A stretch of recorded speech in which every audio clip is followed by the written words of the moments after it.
fellow Americans.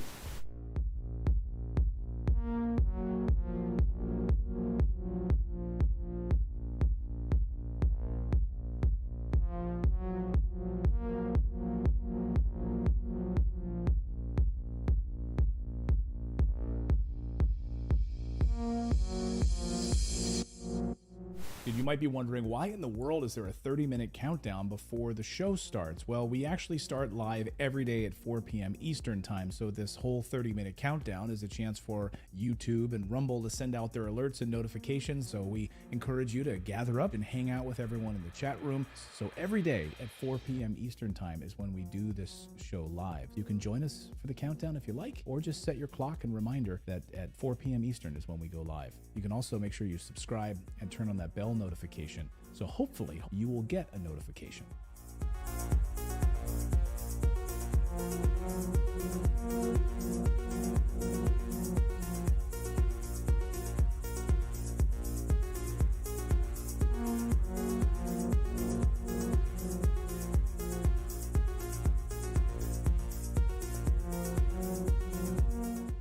What do you have to say about dictators of countries like Indonesia, who we sell weapons to, yet they are slaughtering people in East Timor? What do you have to say about Israel, who is slaughtering Palestinians, who impose martial law? What do you have to say about that? Those are our allies. Why do we sell weapons to these countries? Why do we support them? Why do we bomb Iraq when it commits similar problems?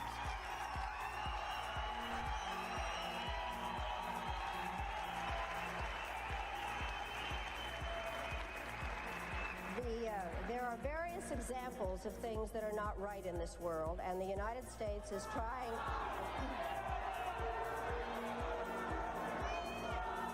I really am surprised that people feel that it is necessary to defend the rights of Saddam Hussein, when what we ought to be thinking about is how to make sure that he does not use weapons of mass destruction.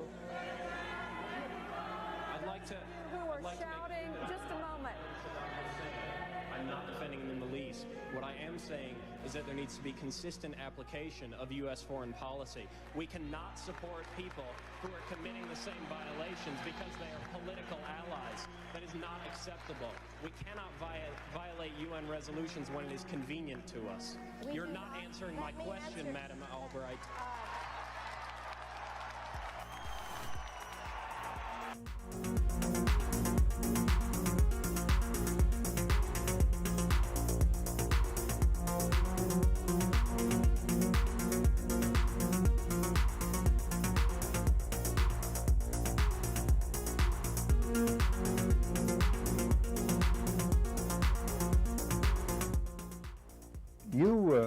You briefed the press, did you not, when you were there? Well, I had several jobs. One of my jobs was that of analyst. I also was an interrogator and indeed briefed the press when we, the CIA, wanted to circulate disinformation on a particular issue. Disinformation is not necessarily a lie. It may be a half-truth. And we would pick out a journalist. I would go do the briefing and hope that he would put the information in print. What was your percentage of success?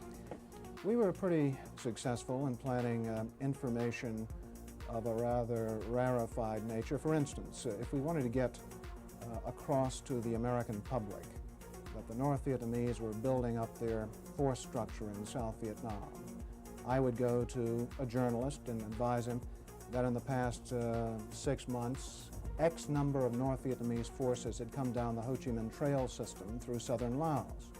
Now, there is no way a journalist can check that information. That's data derived from radio intercepts, spy in the sky photography. So either he goes with the information or he doesn't, and ordinarily or usually the journalist would go with it because it looked like some kind of exclusive. Go after these gentlemen. I would be directed to cultivate them, to spend time with them at the Caravel Hotel or the Continental Hotel, to socialize with them, and slowly but surely to try to gain their confidence by dolloping out valid information which was true. And then I would drop into a conversation the data that we wanted to get across which might not be true. One piece of data, for instance, that we managed to plant in the New Yorker magazine had to do with a supposed North Vietnamese effort in 1973 to develop airfields along the border of South Vietnam. The reason we wanted to plant this information was that we were trying to persuade the U.S. Congress that Saigon should continue to get a great deal of aid, and that the North Vietnamese were the chief violators of the ceasefire accord. That was printed in the New Yorker magazine under the byline of Robert Chaplin, as indeed was a great deal of such information which we tried to circulate. Frank, a two-part question. What were the objectives of or what was the objective of the CIA? What about the moral implications of what you were doing in feeding this information? Did the objective override the moral implications, moral problems? Well, the objective of the agency in general is to generate intelligence and get it back to Washington, to get at the truth and make sure the policymakers understand it. When you plant disinformation, you are diverging from that objective, and I think probably in retrospect it was very counterproductive. I am, as an ex-CIA agent, opposed to the disinformation activities in which I was involved. I admit that I was involved, and I think it served no useful purpose. Propagandizing the American public or Congress is not the CIA's job. As to the morality of what the CIA was doing or that particular activity, the war was a very relative thing. It was a relativist environment, and morality seldom came into play when you were operating in the field. In my estimation, a CIA man should be amoral. That may sound pretty shocking to somebody, but what if my morality were that of a Nazi or agent, if you will? You wouldn't want me to be your intelligence officer. Keep the morals out of intelligence. Keep the truth in, and stay away from disinformation.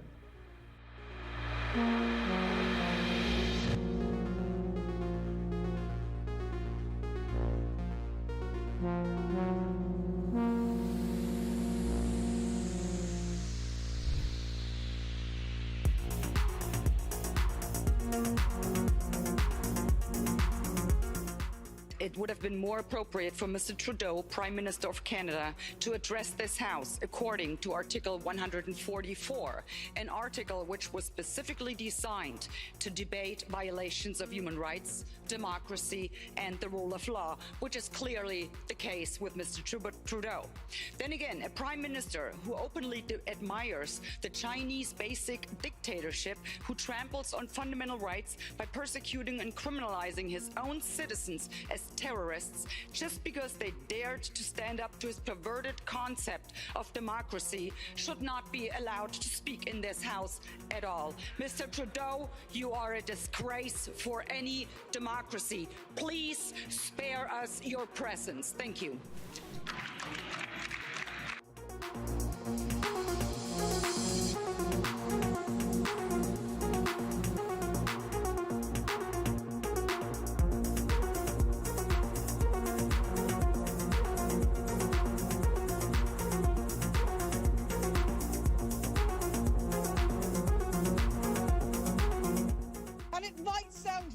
Colleagues, but the answer to war is not more war, it's peace. And peace isn't delivered by the barrel of a gun, it's delivered by diplomacy, by dialogue. You can wish away your continent's history, but we share a continent with Russia. We will sit down with Russia. There will be a negotiated peace, and this organization should be promoting it earlier rather than delaying it and making sure that more Ukrainians die. Your feigning of sympathy rings hollow. It makes me sick, to be honest with you.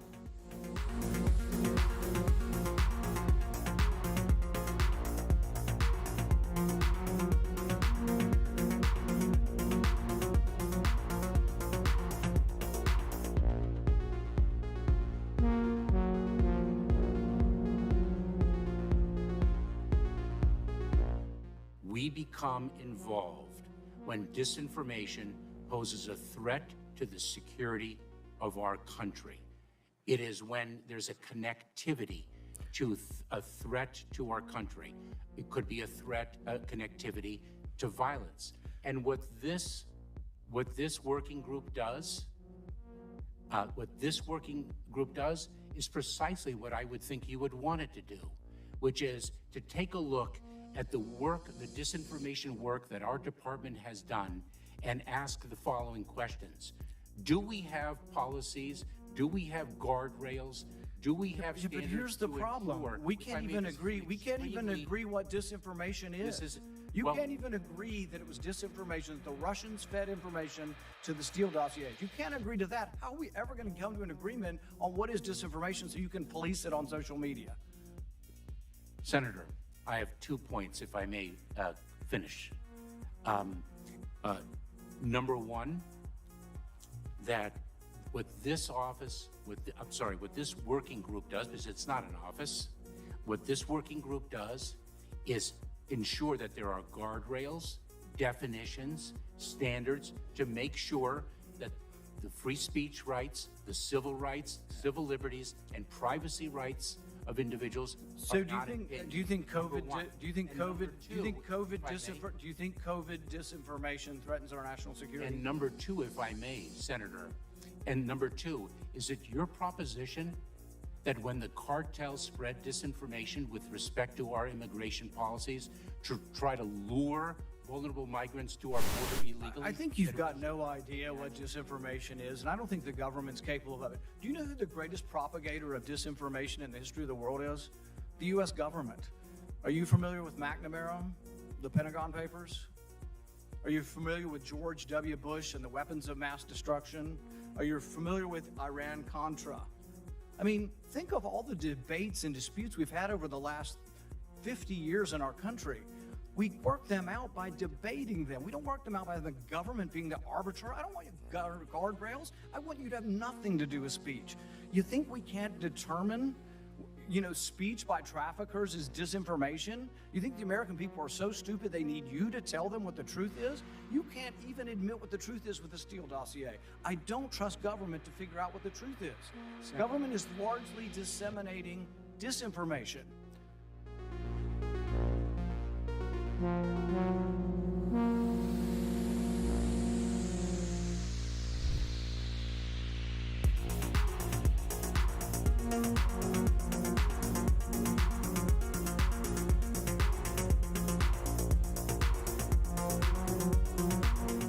Hey everyone, just as a reminder, our show starts at 4 p.m. Eastern Time, just a few minutes from now, but I should remind you that we have a daily newsletter. It's totally free. Natalie and I work very hard on it every morning over our cup of coffee, putting the stories together that we think are important that the mainstream media is going to ignore. All you need to do is go to our website. It's just redacted.inc. Put in your email address. We won't ever sell your email to anybody. And then you'll receive a welcome email. And all you need to do is verify that email, and 7 a.m. Eastern Time is when we send out our daily newsletter. And it's about 5 or 10 minutes in length that you can read it over your cup of coffee. And like I said, we cover 4 or 5 of the big stories of the day, plus a couple of things you might have missed while you were sleeping.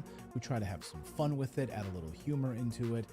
And again, it's a great way to start off your morning. But it's also a great way for us to stay connected with you as well, because we've been banned and blocked on some of these platforms before, where we haven't been allowed to post anything, not even a community post. So the only way for us to stay connected with you is through our newsletter. We were able to send out a newsletter and say, hey everyone, we're blocked for the next week, and let you know what was actually going on with our show. Anyway, go to redacted.inc and sign up for the free newsletter, and it'll be posted first thing in the morning over your cup of coffee.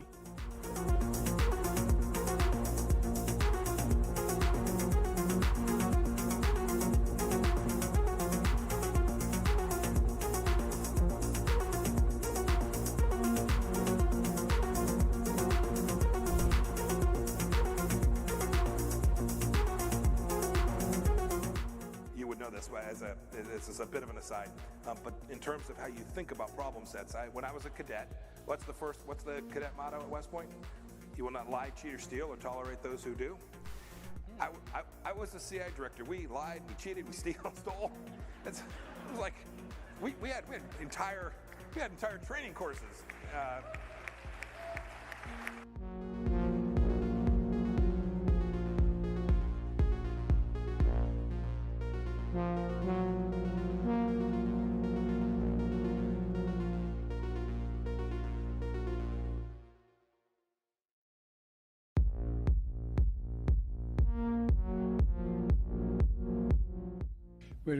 We had a good discussion on ensuring global energy security and adequate oil supplies to support global economic growth. And that will begin shortly. I'm doing all I can to increase the supply for the United States of America, which I expect to happen. The Saudis share that urgency, and based on our discussions today, I expect we'll see further steps in the coming weeks. Are you worried about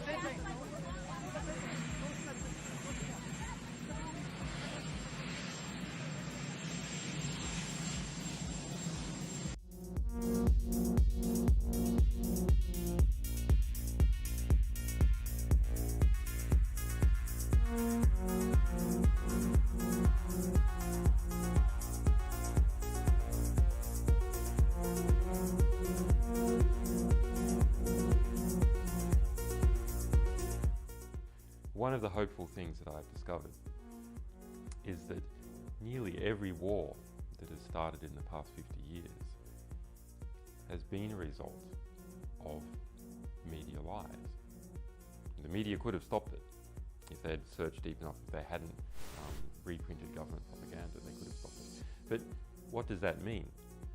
Well, that means basically populations don't like wars. And populations have to be fooled into wars. Populations don't willingly and with open eyes go into a war. So if we have a good media environment, then we'll also have a peaceful environment.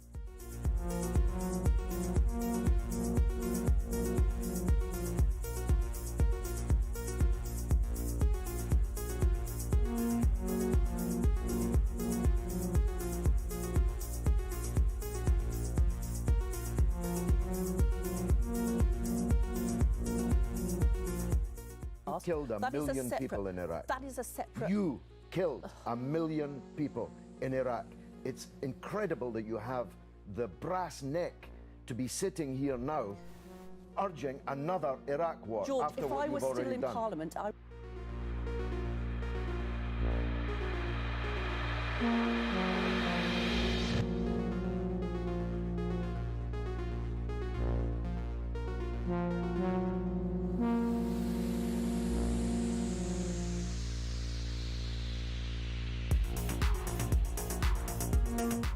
There can be no doubt that Saddam Hussein has biological weapons and the capability to rapidly produce more, many more. And he has the ability to dispense these lethal poisons and diseases in ways that can cause massive death and destruction. If biological weapons seem too terrible to contemplate, chemical weapons are equally chilling. UNMOVIC already laid out much of this, and it is documented for all of us to read in UNSCOM's 1999 report on the subject. If we consider just one category of missing weaponry, 6,500 bombs from the Iran-Iraq war, UNMOVIC says the amount of chemical agent in them would be on the order of 1,000 tons. These quantities of chemical weapons are now unaccounted for. Dr. Blick says, quipped that, quote, mustard gas is not marmalade. You are supposed to know what you did with it. We believe Saddam Hussein knows what he did with it, and he has not come clean to the international community. We have evidence these weapons existed. What we don't have is evidence from Iraq that they have been destroyed or where they are. That is what we are still waiting for.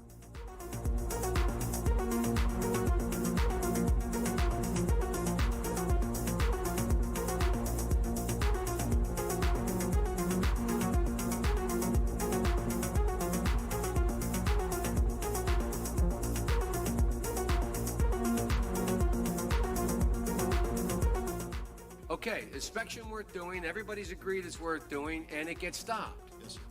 At that moment, we're an automatic pilot as far as you're concerned. Period. No ifs, ands, or buts. Now, I respect that. But now, it seems to me the Secretary of State might have a slightly different problem. Secretary of State might be sitting there and saying, now look over there on that side. Now, I remember so-and-so and so-and-so and so-and-so, and the 12 people on this side, they're all the ones that said they didn't want to use force. Now, I'm going to have to go tell the president now that we should, or Secretary Cohen, unleash whatever it takes to get it done. And our military assessment is the same as the majors. The majors' assessment is, privately held but publicly acknowledged later, that airstrikes alone aren't going to do this. Saddam's not going to cave on this. So, now here's the deal. I recommended the president have at it and let the chips fall where they may. A reasonable position for the Secretary of Defense, the Secretary of State to take. But I respectfully suggest, Major, I respectfully suggest they have a responsibility slightly above your pay grade. Slightly above your pay grade. To decide whether or not to take the nation to war alone. Or to take the nation to war partway. Or to take the nation to war halfway. That's a real tough decision. That's why they get paid the big bucks. That's why they get the limos and you don't. I mean this sincerely. I'm not trying to be flip. Because I think, and that's why I said at the outset, the reason why I'm glad you did what you did, we should come to our milk. We should make a decision. But in terms of whether the Secretary of State has no more to consider than you do as the arms inspector, you didn't get in, didn't get my job done, get me in. Period. You made the deal, right? That's the deal. A deal's a deal. Get me in. Scott Ritter, I'm ready to go. It's not how it works. Now, maybe it should work that way. But wouldn't you acknowledge that if you were President of the United States or the Secretary of State, you'd sit there and say, now, okay, old Scotty boy didn't get in. We said he should get in. We want him to get in. It's important that he does get in. They're not going to let him in, so what are we going to do now? We know that France and Russia aren't going to be with us. We're quite confident China's not. We've already run those traps. They're not there. We're not sure where the United States Senate is, but have at it, boys. Go get them. And by the way, Scott and the boys say air power's not enough. I think it's a legitimate debate, Scott, Major. I think it's a legitimate debate. But I don't think we should be putting it in the context of you have somebody up there at state saying, look, how can we weasel out of this agreement? We want to let this guy out there hanging. We're not this. It's a very practical political decision. Same kind of decision General Powell made. Same kind of decision President Bush made. Every president, every Secretary of State has to do it. Like I said, they get paid more than you. Their job's a hell of a lot more complicated than yours. They may have made the wrong decision, and you brought it to light. We should address it. We should say straight up where we are, and we should do it. And for that, I thank you. But it's above your pay grade.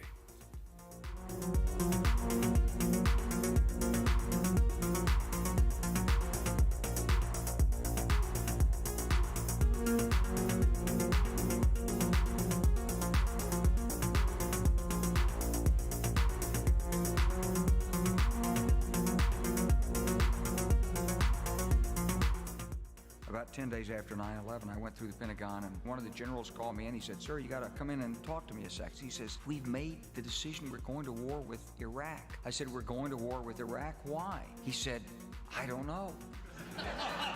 He said, I guess they don't know what else to do. He said, I guess it's like we don't know what to do about terrorists, but we got a good military and we can take down governments. And he said, I guess if the only tool you have is a hammer, every problem has to look like a nail. So I came back to see him a few weeks later, and by that time we were bombing in Afghanistan. I said, are we still going to war with Iraq? And he said, oh, it's worse than that. He reached over on his desk, he picked up a piece of paper. He said, I just got this down from upstairs, meaning the Secretary of Defense's office today, and he said, this is a memo that describes how we're going to take out 7 countries in 5 years, starting with Iraq and then Syria, Lebanon, Libya, Somalia, Sudan, and finishing off Iran.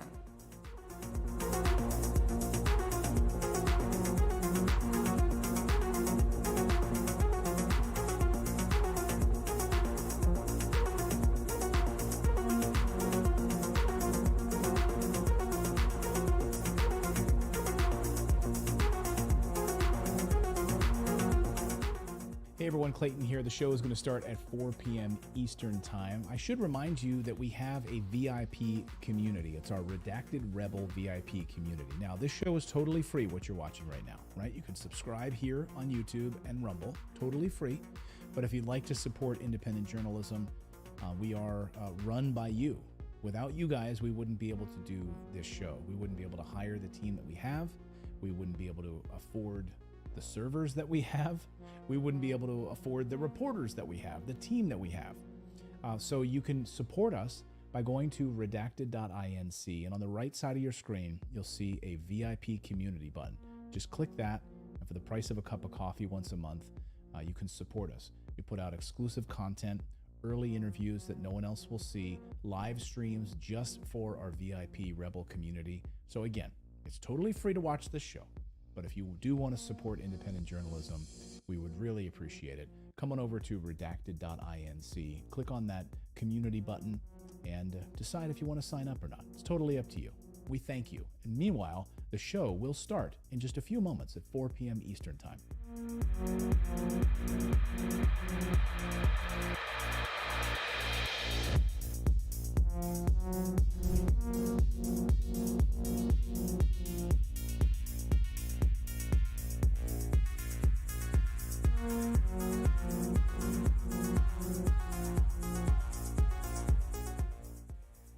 Whatever our hopes may be for the future, for reducing this threat or living with it, there is no escaping either the gravity or the totality of its challenge to our survival and to our security. A challenge that confronts us in unaccustomed ways in every sphere of human activity. This deadly challenge imposes upon our society two requirements of direct concern, both to the press and to the President. Two requirements that may seem almost contradictory in tone, but which must be reconciled and fulfilled if we are to meet this national peril. I refer first to the need for far greater public information, and second, to the need for far greater official secrecy. The very word secrecy is repugnant in a free and open society, and we are, as a people, inherently and historically opposed to secret societies, to secret oaths, and to secret proceedings. We decided long ago that the dangers of excessive and unwarranted concealment of pertinent facts far outweighed the dangers which are cited to justify it. Even today, there is little value in opposing the threat of a closed society by imitating its arbitrary restrictions. Even today, there is little value in ensuring the survival of our nation if our traditions do not survive with it. And there is very grave danger that an announced need for increased security will be seized upon by those anxious to expand its meaning to the very limits of official censorship and concealment. That I do not intend to permit to the extent that it's in my control. And no official of my administration, whether his rank is high or low, civilian or military, should interpret my words here tonight as an excuse to censor the news, to stifle dissent, to cover up our mistakes, or to withhold from the press and the public the facts they deserve to know.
Hey, everybody. Welcome into Redacted. I'm Clayton Morris. I'm Natali Morris. And on this show, we tend to cover the stories the mainstream media largely ignores. Everyone's focused on Iowa right now for the Iowa caucuses. Everyone talking trash about Donald Trump. If you're on the liberal side, just read the Drudge headlines this afternoon saying that he's dragging his leg, he's old, he's dying. And then on the right, of course, they're talking about Nikki Haley and Vivek Ramaswamy. So all the focus, of course, is on Iowa, but there's a war going on. We're going to look at what's happening right now in Yemen. Over the past few hours, Yemen Houthi rebels struck an American ship, and we are ratcheting up with sending thousands of more troops, U.S. troops, to that region right now as we speak. Of course, the mainstream media is largely ignoring that story. Plus, there's a new brain infection out of China. Researchers have published a paper saying that this was 100% fatal in all the humanized mice. And when they give them, I'm going to get to the humanized mice. You just, that's a little teaser. You got to stay, and I will tell you what that is. Also, when they die, their eyes turn white. Is this a zombie virus? It may just be, it's real. They're messing with it. Wait for that. Yeah, the World Economic Forum kicking off this week, of course, in Davos now, officially. Bill Gates, what are they up to? What is their new big plan? It may surprise all of you. Plus, Whitney Webb is going to be here because CBDCs are out and officially here. But we're going to look more deeply at the Sam Bankman-Fried SBF connection behind how you are going to be using a digital dollar in the very near future. What does Sam Bankman-Fried have to do with all of this? Whitney Webb is here. All of that and so much more, as we've got a very big show for you on this Monday. Redacted starts right now.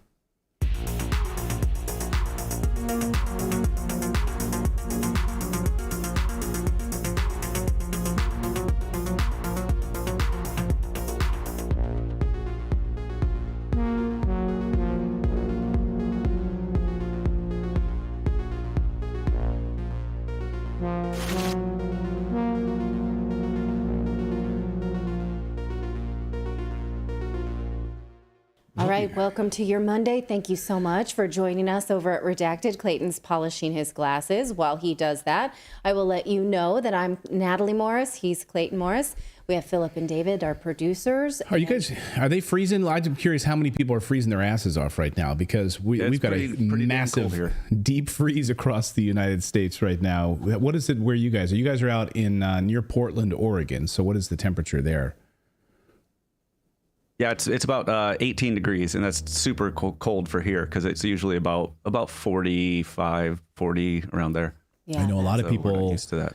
A lot of people dealing with power outages and so forth. So yeah, let us know what the temperature is where you guys are in the chat right now. We are live on this Monday, so good to see everybody. Let us know where you're joining us from around the world. If you're not in the United States, are you in Canada? Are you in Australia? We have a lot of Australian viewers who wake up in the morning and watch us. It's nice and warm there right now. Now, we're going to talk about how the World Economic Forum this week is ratcheting up their conversation around climate change because they don't want you to feel comfortable because you might feel cold. So these cold weather temperatures you're experiencing, they're very worried that it might counter their global warming narrative. We're going to look at some of the science behind that tomorrow as they continue to scream about that. So stay tuned for that. You can also stay tuned to the Redacted newsletter. It is totally free. Just head on over to redacted.inc, put in your email address. When it says there, click to sign up to the newsletter, and then you will get an authentication email, and then you will get it for free every day that this show is out, Monday through Thursday. There's nothing behind a paywall. We don't upsell you things. We do have sponsors of the newsletter, but that's it.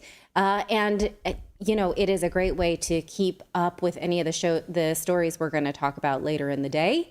It has a lot of more news for you. We write it with levity. We aim for that, even though the news is serious. So please do subscribe to the newsletter at redacted.inc.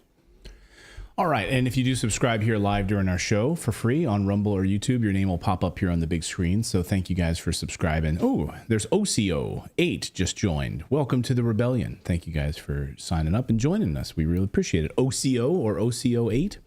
All right, let's get to your news today, shall we? Well, this is your war, America. That's not me saying this. That's Israeli Prime Minister Benjamin Netanyahu telling Americans that this is also your war. Remember that when you go to sleep tonight.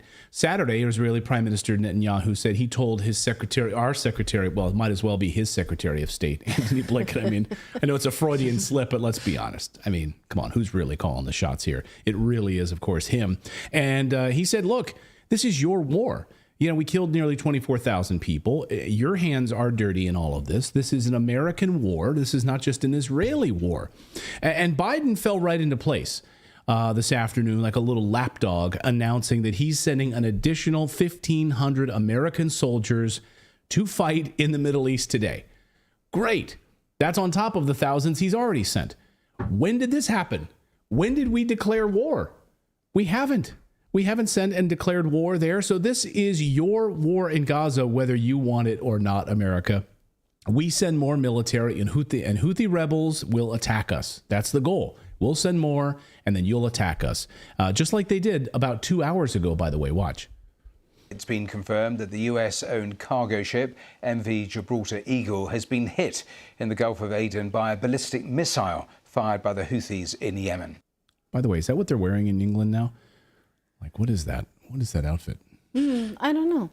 Tieless coat. It's like a tieless coat, or like a he forgot his cummerbund and he forgot like the tuxedo top. I don't know. It looks like a combination of like traditional Indian garb and a Western suit. Yeah, it's like I guess both of those things. Okay. It's a mashup. Yeah. So Israeli Prime Minister Netanyahu is also, by the way, not happy with the United States and our recruiting efforts for the United States military. Israel, of course, reportedly very concerned with U.S. recruitment crisis, and it's only gotten worse, by the way. So Israel is very concerned. Why are they so concerned about this? Yeah, wait a second. That's none of your damn business. Right. We'll handle that. We have diversity. We're allowing trans soldiers to get sex change operations. That's our business. Why is it your business, Israel? Like, we're allowed to screw up our own military. Keep your neck out of it. But of course, it's important to them because the United States is actively funneling military resources, money, weapons, and soldiers. So they're very concerned with our recruitment. It's unbelievable, actually. But it's not when you follow the money, of course. So our recruitment numbers are down. But can we put that back up on the screen? Look at the date of this article. They were concerned about it October 9th, 2 days after the October 7th attacks. Israel already knew, America, you're going to have to start doing some push-ups because you're going to have to get over here pretty soon. 2 days. Yeah. 2 days later, they had the balls to say, oh, you're in it with us. And that's the start of it, because you can see other news pieces in December and even later talking about U.S. and the Israeli concerns about U.S. recruitment. So that was the start of it, like 2 days afterwards. Yeah. You guys better step it up. You got to go to the gym because we got a war to fight, you and me, whether you want to or not. So the Prime Minister of Israel is lecturing the United States on how to do its business, on how to send more U.S. weapons and more U.S. money to the Middle East. How do you feel? I'm just going to ask all of you watching right now. How do you feel about that? How do you feel about that as an American? And even if you're not an American, maybe you're Canadian. Maybe you're English, right? Maybe you're under Rishi Sunak's umbrella. How do you feel about that? Like another country lecturing us about their war. I'd be curious your thoughts on that. More on that part of the story in a second, though. But first, it used to be that Americans could choose to go to war or not. The entire country would rally behind a cause. Sure, there were false flags that were used to get you there, of course. We didn't have social media at the time to expose these false flags or shows like Redacted. We hope we try to expose false flags. That's one of our big missions here, so that people don't fall for it. But we didn't have it back then. We didn't have social media. So we then became outraged, and then we declare war. We're outraged. And most of the time, it was in America's actual interest to get involved in these wars. I'm not saying they're right, but at the very least, if we're going to go to war, it was in America's interest. In 1898, Spain had nothing to do with blowing up the USS Maine, the U.S. Navy ship. But we didn't care. America was outraged. We went to war with Spain. It was our choice. Again, this was a false flag. Spain had nothing to do with the destruction of the Maine. Didn't matter, of course. Remember the Maine, all of the newspapers said. The newspapers told us that Spain was responsible. We believed them. Americans wanted war, and it worked. May I just point out that it rhymes with I stand with Ukraine, which Remember is the Maine? another war propaganda slogan. Yeah. So we're not very creative, are we? No, but it's very simple, and it's 3 words, and it rolls off the tongue. But it worked. U.S. victory in the war in going after Spain was incredibly beneficial to America's interests.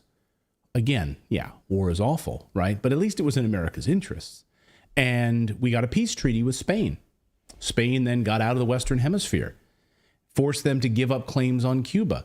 They turned over Guam. They turned over Puerto Rico. They turned over the Philippines. Holy smokes, we got a lot of money and new resources, not to mention slaves. So it was in America's interest economically, right? Again, I'm not saying that's a good thing. I'm just saying that it was in America's interest. That's a big score for us, more land, more resources for the United States. Pearl Harbor, a few days before Pearl Harbor, FDR knew all about the impending attack from Japan. Instead of moving ships out of harm's way, we did nothing. On purpose, America was attacked. We needed that event to get America rallied to join World War II, and it worked. The sleeping giant awoke. We needed this war to show Europe who's boss, to show the Soviet Union who's boss. It was our choice to go to war. Americans needed Pearl Harbor. Sure, we were duped, but it was our choice. It wasn't Benjamin Netanyahu telling us what to do. We got to decide to fall for our own false flags. We are allowed to fall for our own false flags. You don't get to tell us which false flags to fall for. And World War II was the most important war in American history, economically and strategically, in terms of turning America into a superpower. Without World War II, the U.S. dollar would not be the reserve currency of the world. Simple as that. Now the United States is going to war in Yemen, Gaza, and Iran because Israel wants us to. It doesn't help American interests in the least. Nothing, in fact, is accurate about that. No part of this is in America's interest in the Middle East right now. In fact, the only country it helps is Israel. And even that, I would argue, is a stretch. Carrying out a genocide in Gaza will likely come back to bite them in the ass. As Colonel Douglas McGregor posted this morning on X, this is going to blow up in our faces, he writes. What has happened in Gaza is not going to go away. It has left a permanent mark on the people of the region. They were told that they too are animals and they deserve the worst, that they too deserve to be exterminated. They will not tolerate this. This is going to blow up in everybody's face. And to go through that tweet thread, I mean, everyone's like, you're spot on. You're spot on. I live in that region. You're spot on. It's going to blow up in everyone's face. And that's exactly what's happening at this hour. Yeah, we're not paying attention. We are doing the exact opposite of that. Over the past few days, America has launched a series of attacks on Houthi rebels and Houthi rebel targets in Yemen.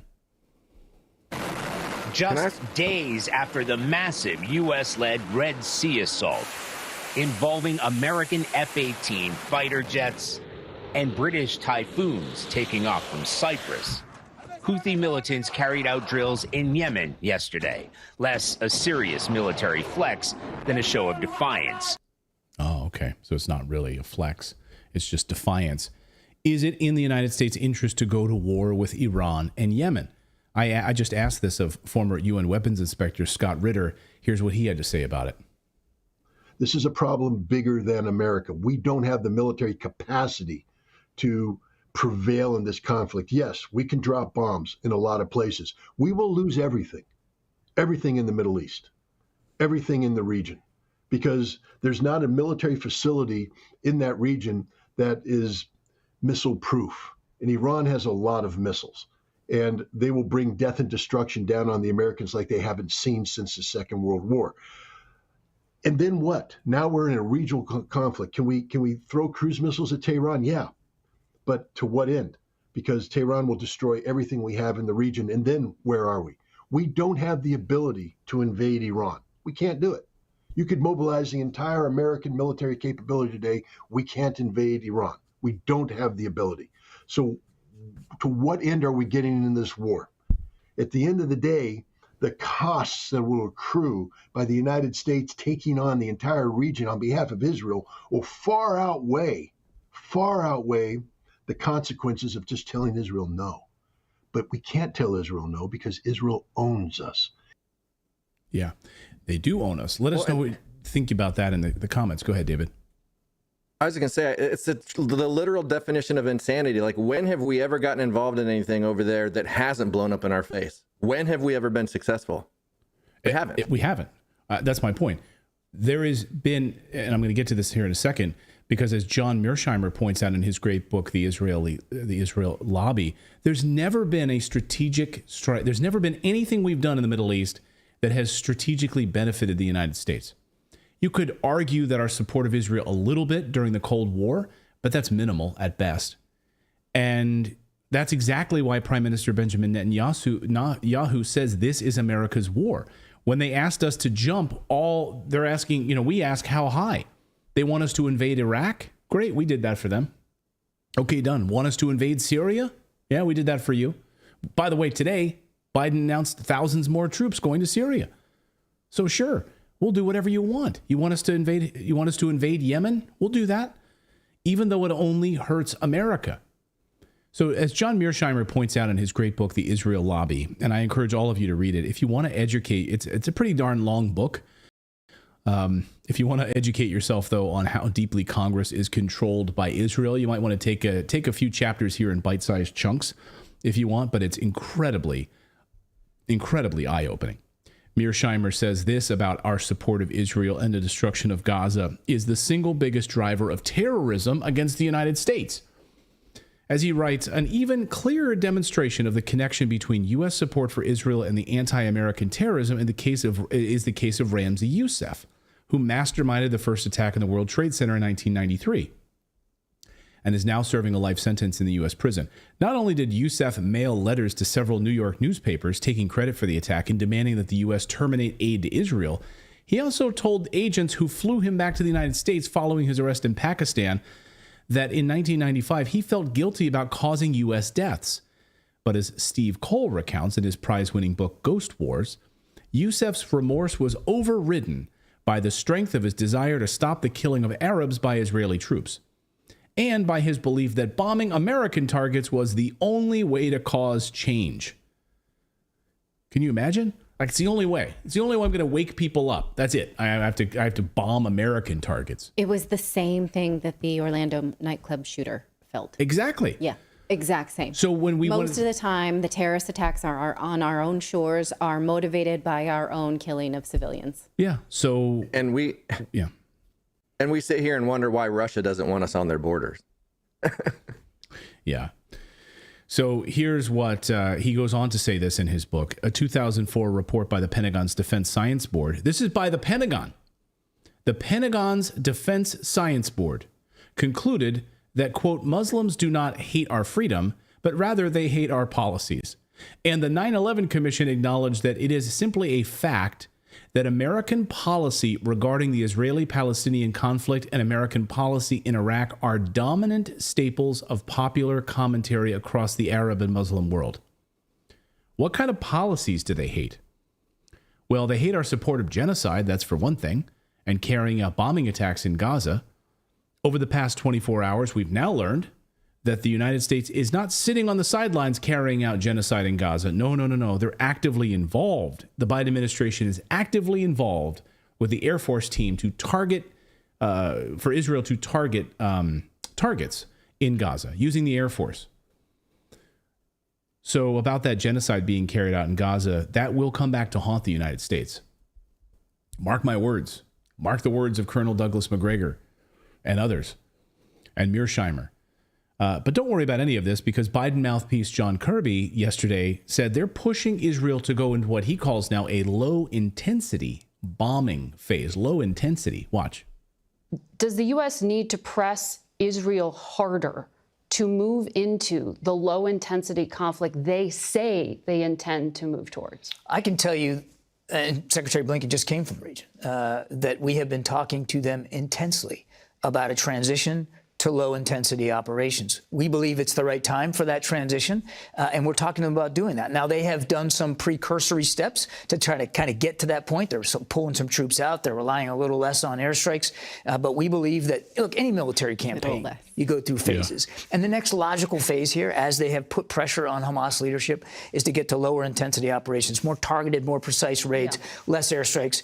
We believe it's time to make that transition, and we have had that conversation with them. Time to make that transition because it's now a detriment to U.S. national security to be giving them cover for this long? Because it's the right thing to do in this military campaign against Hamas. They have put pressure on leadership. They have gone after that leadership. They have been able to go after some of the resourcing and infrastructure that Hamas uses to conduct these attacks. We're not saying let your foot up off the gas completely and don't keep going after Hamas. It's still a viable threat. They have every right and responsibility to go after that. It's just that we believe the time is coming here very, very soon for a transition to this lower intensity phase. Right. Okay, I have a lot of issues with that journalism. First of all, she should not be repeating their talking points. Let him at least regurgitate that. It makes it very clear to us that you are a mouthpiece of the White House when you're using their talking points in your question. Second of all, when she asks, oh, it's time to do that just because it's in our interest, right? Then she's implying we don't care who's died before now. Like, we don't care at all. Right. Right. And then third, there's no low intensity war. This is not a Jane Fonda exercise video where it's like to the left, follow John, and to the right, follow Susie. If you want to just not do it, like, that's the stupidest thing I've ever heard. There's no low intensity war. Of course, it's low intensity at this point because they've already bombed northern Gaza into rubble. So they don't need the high intensity anymore because there's no real like active target. So no, we can just use smaller bombs now because nothing's standing anyway. Right. Yeah. He gave a little less. We're relying a little less. And he's like, we really don't want them to pull their foot off the gas. Like we're not asking them to pull their foot off the gas. Still the killing. Yeah. Just light killing. Then what exactly are you doing? We're still gonna run over the pedestrians. We're just gonna stop backing up over them afterwards. Save some. We're going save low some intensity. gas. Yeah, save some gas that way. But according to a new Axios piece over the past 24 hours, the Biden administration is running out of patience with Benjamin Netanyahu. This, according to Axios, and everything we ask them to do, Netanyahu ignores it. So, Biden running out of patience with Bibi as Gaza war hits 100 days. I'm just going to quote this piece. It's pretty eye-opening. The situation sucks, and we are stuck. The president's patience is running out, one U.S. official told Axios. At every juncture, Netanyahu has given Biden the finger, says Senator Chris Van Hollen, who's been in close contact with U.S. officials about the war. They're pleading with Netanyahu coalition, but getting slapped in the face over and over again. So Margaret Brennan asked John Kirby about the middle finger that Netanyahu and Israel, basically, they know they run us. They own us. The Israeli lobby, of course, runs everybody in Washington, D.C. with their money. So they completely own the United States. And so Margaret Brennan asked John Kirby about this middle finger comment, and here's his response. The quote in Axios is, at every juncture, the Netanyahu government has given Biden the finger. That the White House is just being told, we don't care. We have had intense conversations with the Israelis. We know that those conversations have had effects, Margaret. I mean, they went into North Gaza with a much smaller force than they were originally planned to because we gave them some advice about what our experiences were in places like Mosul and Fallujah. We've seen them now establish humanitarian corridors. We've seen them drop leaflets telling people where to go, where not to go. I mean, that's basically telegraphing your punches, and not a lot of modern militaries would do that. I'm not saying it's perfect. And we're certainly not walking away from the need to reduce civilian casualties and get more humanitarian aid in. It's getting in a couple hundred trucks a day, not enough. Yeah. And we're going to keep that. We're going to keep having those conversations with them. Well, yeah. So that's the kind of conversations we're going to have. We asked them to drop leaflets. We asked them to drop flyers. Like, come to our garage sale this weekend. So we've done that. Netanyahu listened to us when we asked him to drop flyers. I get so irritated when I hear we're trying so hard to get humanitarian aid. Is that so that they can be, nourished and hydrated when they kill them? Just frustrates the hell out of me. Let's get them some aid, and then you can go back to your bombing. To killing them. Go back to carpet bombing them. Yeah. Right. Good point. So they're really listening to us. The double standard is clear. Support for Israel is more important than the United States. So our leaders in Washington care more about Israel than they do about the United States of America. But when you look at the history of at least the last 40 years of Israel, it's clear that the economy there was not burgeoning in the 70s and 80s. And it relied actually a lot on philanthropy from wealthy Jewish people in the United States. So it's kind of a virtuous circle, because they would be nothing without American money being funneled back into Israeli causes.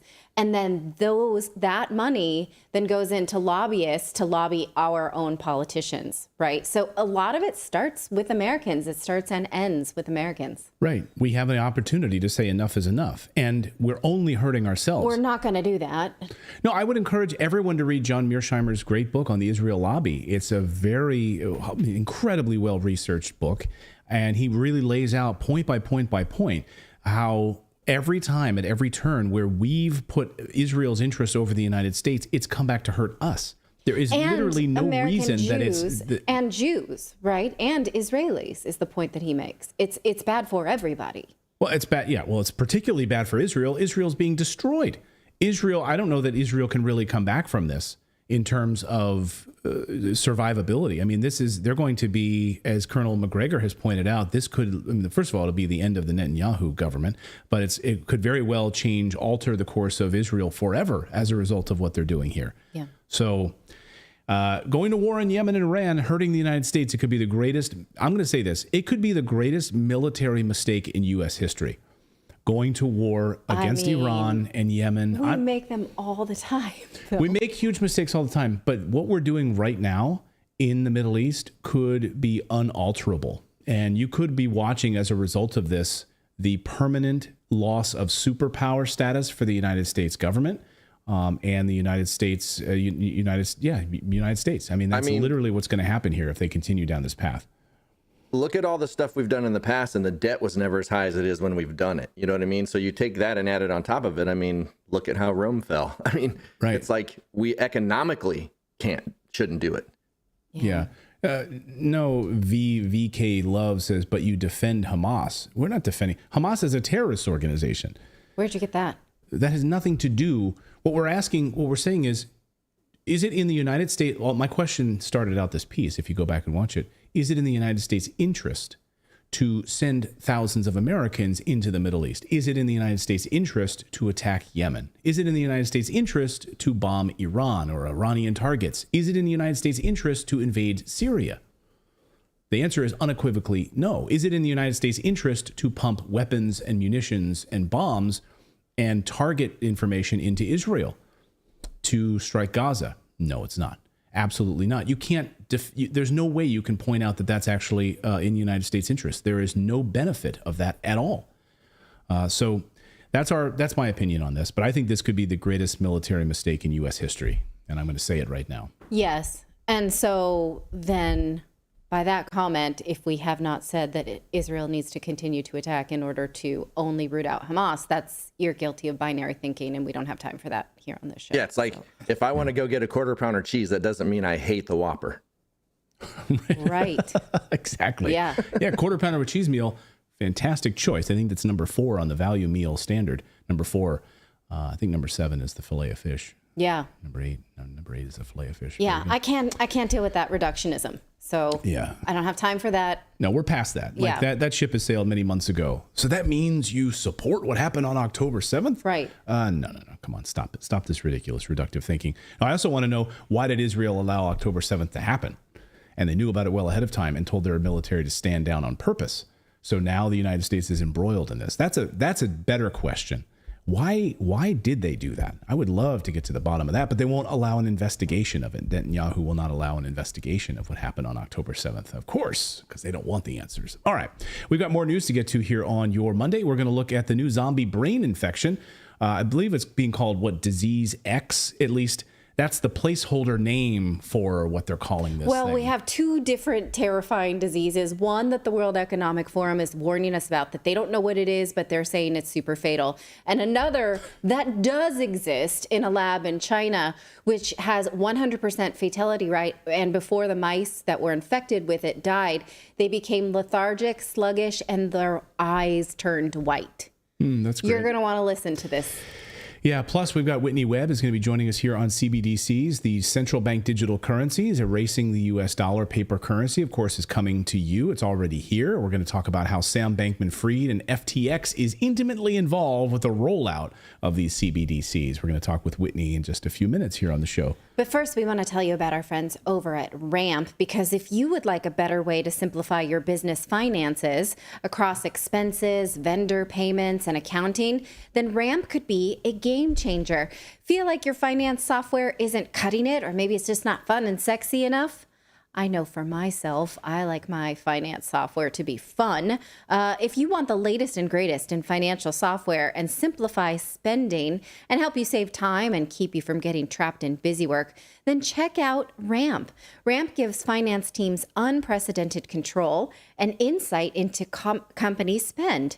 With Ramp, you're able to issue cards to every employee with limits and restrictions and automate expense reporting so you can stop wasting time at the end of every month. Ramp's accounting software automatically collects receipts and categorizes your expenses in real time, so you don't have to. You'll never have to chase down a receipt, and your employees won't spend long hours submitting expense report. Plus, Ramp saves you money. Businesses that use Ramp save an average of 5% in their first year. It's easy to use, it's fun, so get started. And you can issue virtual and physical cards and start making payments in just 15 minutes, whether you have 5 or 5,000 employees. So right now, get $250 when you join Ramp. Just go to ramp.com/redacted. One more time, that's ramp.com/redacted. That went together a little bit, not redempted. Ramp, RAMP.com/redacted. That's a bit of a tongue twister. You got it, though. Way to did. go. We got a few super chats here. Thank you for your kind super chats. Derek Morris, great last name, by the way. Derek writes, and he's a Rebel VIP member. He's been a Rebel member for 27 months. Thank you, Love Derek. it. Derek says, missed you all. It's been a while since I've caught you guys live.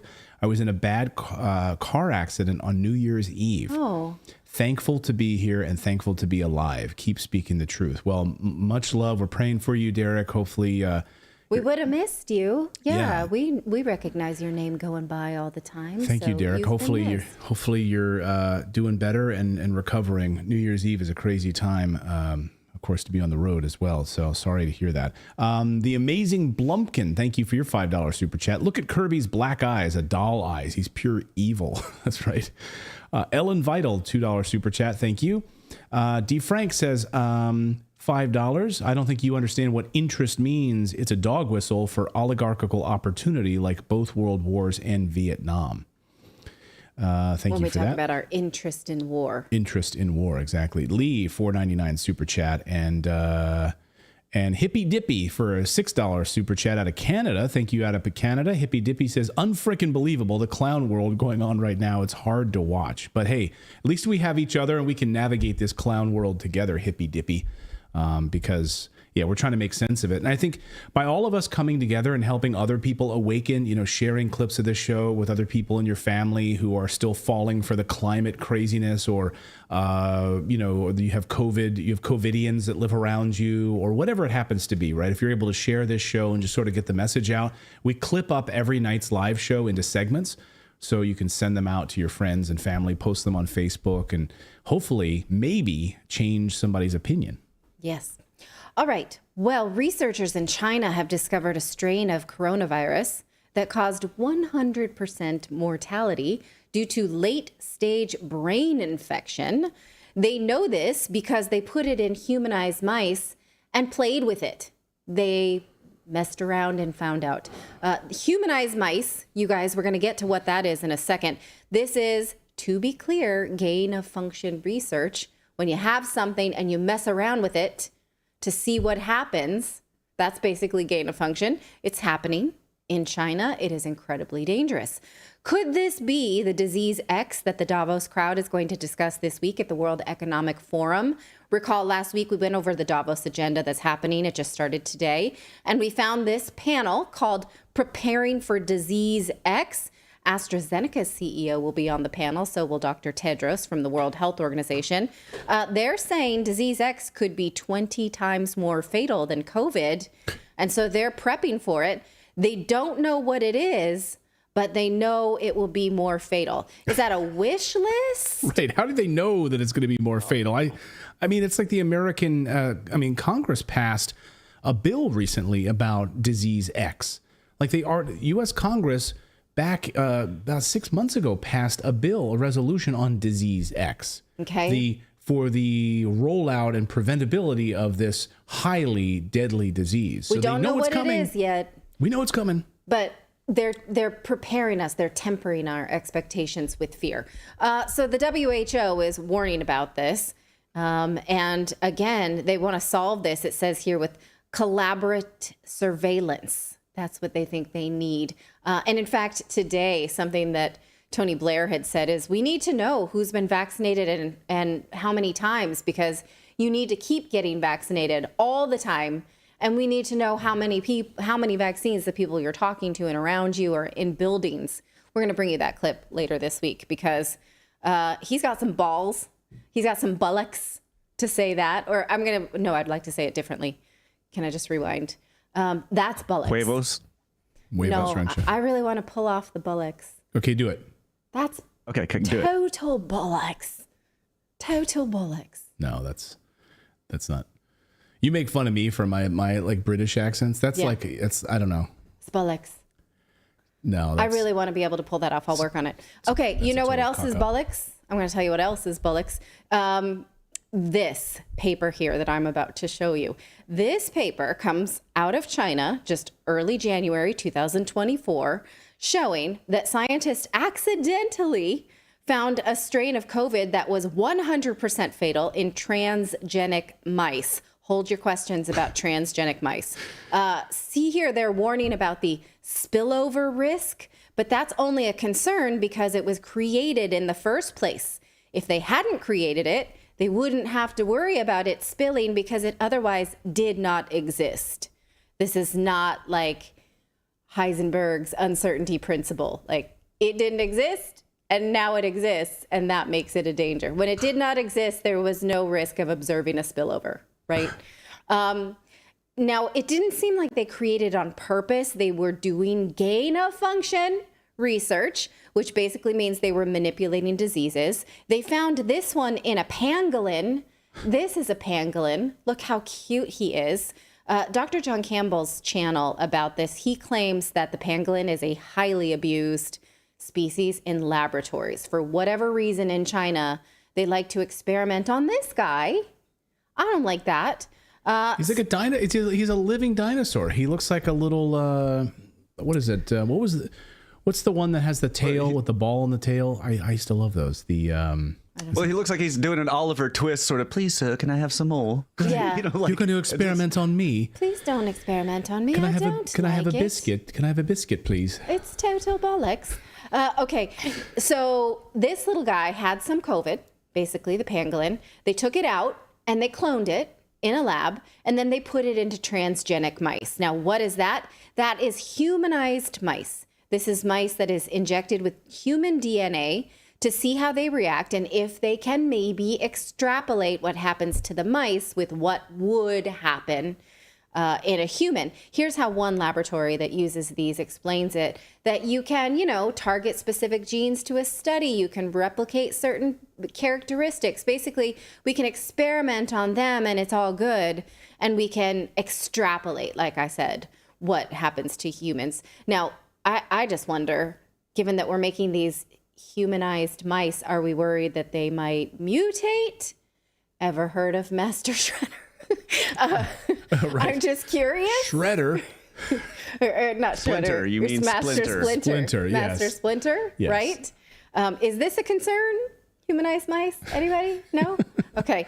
I don't know. Let me know what you think about that. If humanized mice is a thing I didn't think we were about. I didn't think we were gonna get a Teenage Mutant Ninja Turtle reference into And the a show. wrong one too. Yeah, but I'm very excited that we did. Okay.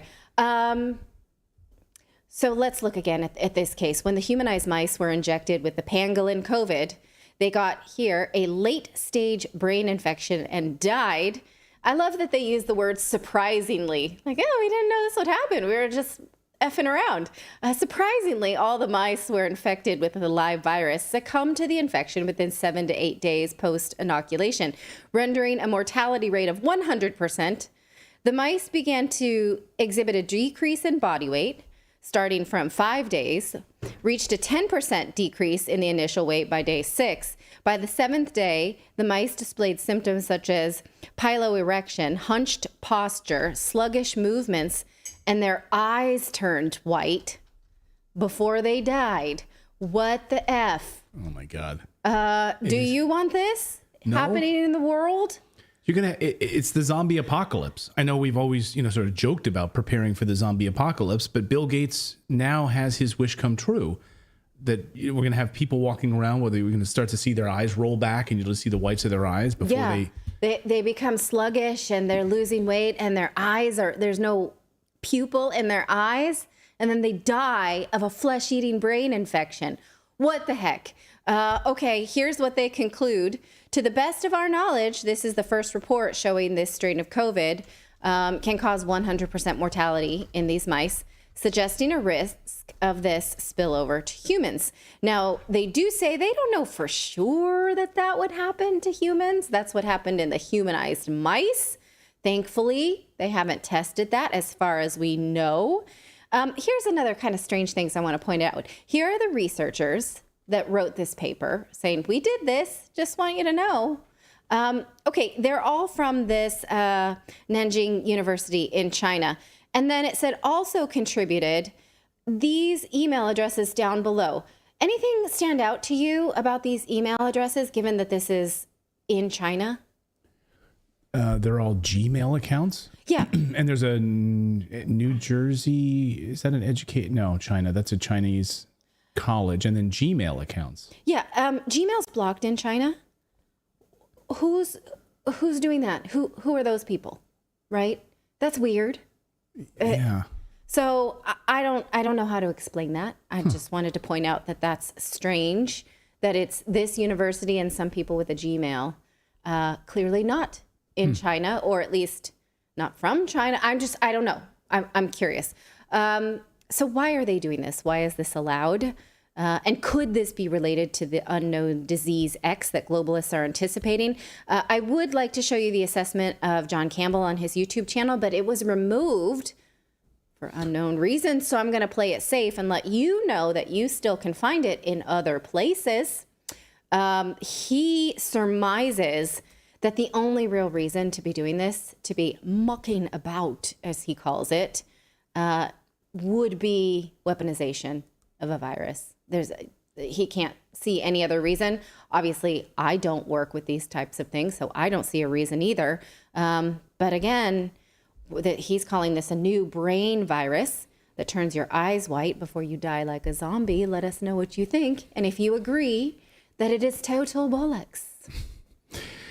Unbelievable. And poor John Campbell. I mean, YouTube removes that, but it's still on Rumble, I guess. So you can seek it out, I guess, in those places.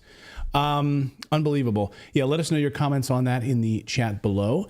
And we've got more news to get to here. Someone just left a nice super chat here. Mark Sammy says, could you guys recommend a few books to understand today's geopolitics and how we got here? I love your work. Followed you guys for almost 2 years. Mark, thank you so much. I just did mention a book. I think it's excellent. It's very well researched by John Mearsheimer, called The Israel Lobby. If you want to understand how every member of Congress is controlled by the money that flows through from the Israeli lobby, it's really interesting and highly researched. Yeah, that's a great book. Do you have another one you want to recommend? I'm going to say a couple things. You can follow us on Goodreads because we read a lot and we're always seeking out books about geopolitics. I'm just Natali Morris on Goodreads. And I'm Clayton Morris on. And we also, in our Redacted Plus Club, we talk about these books. A lot of times we'll just sit and do a review. I really like the books by Jacques Bode. That's Jacques. He writes a lot about Russia and the Russian special military operation and all the lies. I think his books are really short and easy if you're specifically just looking at that. And yeah, otherwise, one specific topic, like you and I read the Navalny book recently. it's so good. That one really is good. really good and really infuriating. I've been meaning to give you a rundown about that because every time I see the media, presenting Navalny as this hero, I just want to flip the desk. Yeah. So there's another book I'm reading right now called How the West Brought War to Ukraine. That's a really interesting book. Check it out. So there's a couple of books, but yeah, follow us on Goodreads because we're constantly, updating what we're reading over there. But we've got more news to get to here on your Monday. Will diversity kill all of us? I don't know if you've been watching this airline story and the door that was ripped off the Alaskan Airlines flight. There's a lot more to this story than just a door being ripped off a flight. What is going on in the airline industry? Are they trying to purposefully ground all flights so we don't have commercial aviation anymore? Well, AOC, of course, as part of her Green New Deal, doesn't want commercial airline flights really anymore at all. So maybe this is all part of the plan. We'll get to that. Plus, we're going to look at CBDCs, the central bank digital currencies, with Whitney Webb. She's going to be here in just a few minutes to talk about that. But first, let's tell you about our friends over at BioOptimizers, because right now you can get a nice discount if you use our coupon code Redacted. You have to enter the promo code Redacted. Now, if you want a good night's sleep, I'm telling you, magnesium is the way to go. Their magnesium breakthrough by BioOptimizers. If you have trouble sort of winding down at night or tossing and turning throughout the night, all natural magnesium has over 300 enzymatic reactions in the body. Pretty much every function in your body gets upgraded to the next level when you take magnesium. From the quality of your sleep to your brain function, from metabolism to stress levels. And let's face it, even if your 2024 resolution is not to focus on your health, as it is for me, I want more sleep this year. I want better sleep. I'm going to be eating better this year. Started my weight routine again. And it's all going to be helped and amplified by taking magnesium as a supplement. So do yourself a favor, get 10% off any order right now by going to biooptimizers.com/redacted and get 10% off. Again, the coupon code is redacted to get 10% off any order that you make. Again, that's biooptimizers.com/redacted. Our thanks to them for supporting the show. Thank you to BioOptimizers. All right. And for any British viewers, I think that the word bollocks is kind of a swear word. So yeah, it's the same as saying, as people pointed out, it's like saying bullshit. Bullshit. Yeah. Okay. Yeah. So I didn't warn you for that. Usually if I'm going to curse, to us, it just sounds nicer, like bollocks. Yeah. Sounds nicer than, to us. But if you're British and you really don't like that word, why? But also, I'm sounds sorry. Like a fantastic word. Yeah. If I was British, I would use it all the time. All the time. Yeah. Okay, but we can't get away with I just want to go back and watch the numbers and see geographically how many British viewers we lost with our butchering of the accent, because I don't think any of us nailed it. We didn't. We've been butchering the English language for a long time, so that's okay. Okay. Well, diversity hires may get people killed. That's the conversation happening online right now, because hiring someone for how they look is unstraightened priorities, right? That's pretty clear. Your priority should be, can they do the job in a great way, unless that person's a model. This doesn't mean diversity is bad. It means prioritizing diversity is stupid. This is referred to as DEI hires. It means diversity, equity, and inclusion. You see this splattered all over X. On the face of it, that sounds nice, but not when that's a priority over things like safety. So here's a list of the companies and organizations that are being blasted up right now online for prioritizing diversity and ideology and compromising their businesses. United, Alaska Airlines, which merged with Spirit, the FAA, Cigna, and Johns Hopkins, just to name a few. And don't forget that the Titan sub that imploded last year was also all in on diversity hires. Here is the CEO, Stockton Rush, admitting that he excluded 50-year-old white guys from his company because they weren't inspirational and instead hired for youth and diversity. When I started the business, one of the things you'll find, there are other sub-operators out there, but they typically have gentlemen who are ex-military submariners, and you'll see a whole bunch of 50-year-old white guys. I wanted our team to be younger, to be inspirational, and I'm not going to inspire a 16-year-old to go pursue marine technology.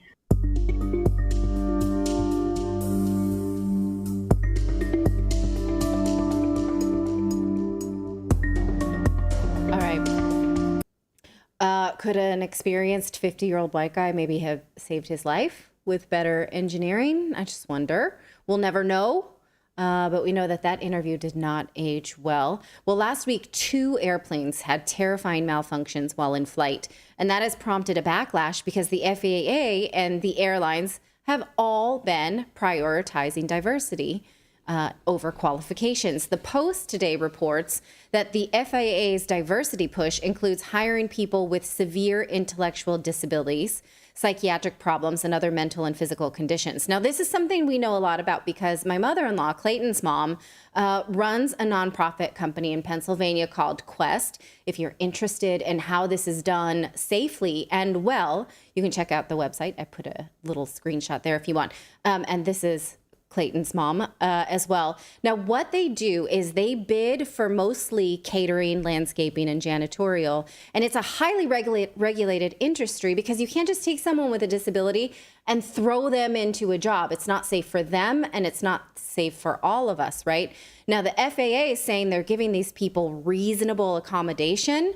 My mother-in-law, again, who her job is to take people with disabilities, they call them participants, and put them in jobs, and they also make reasonable accommodations.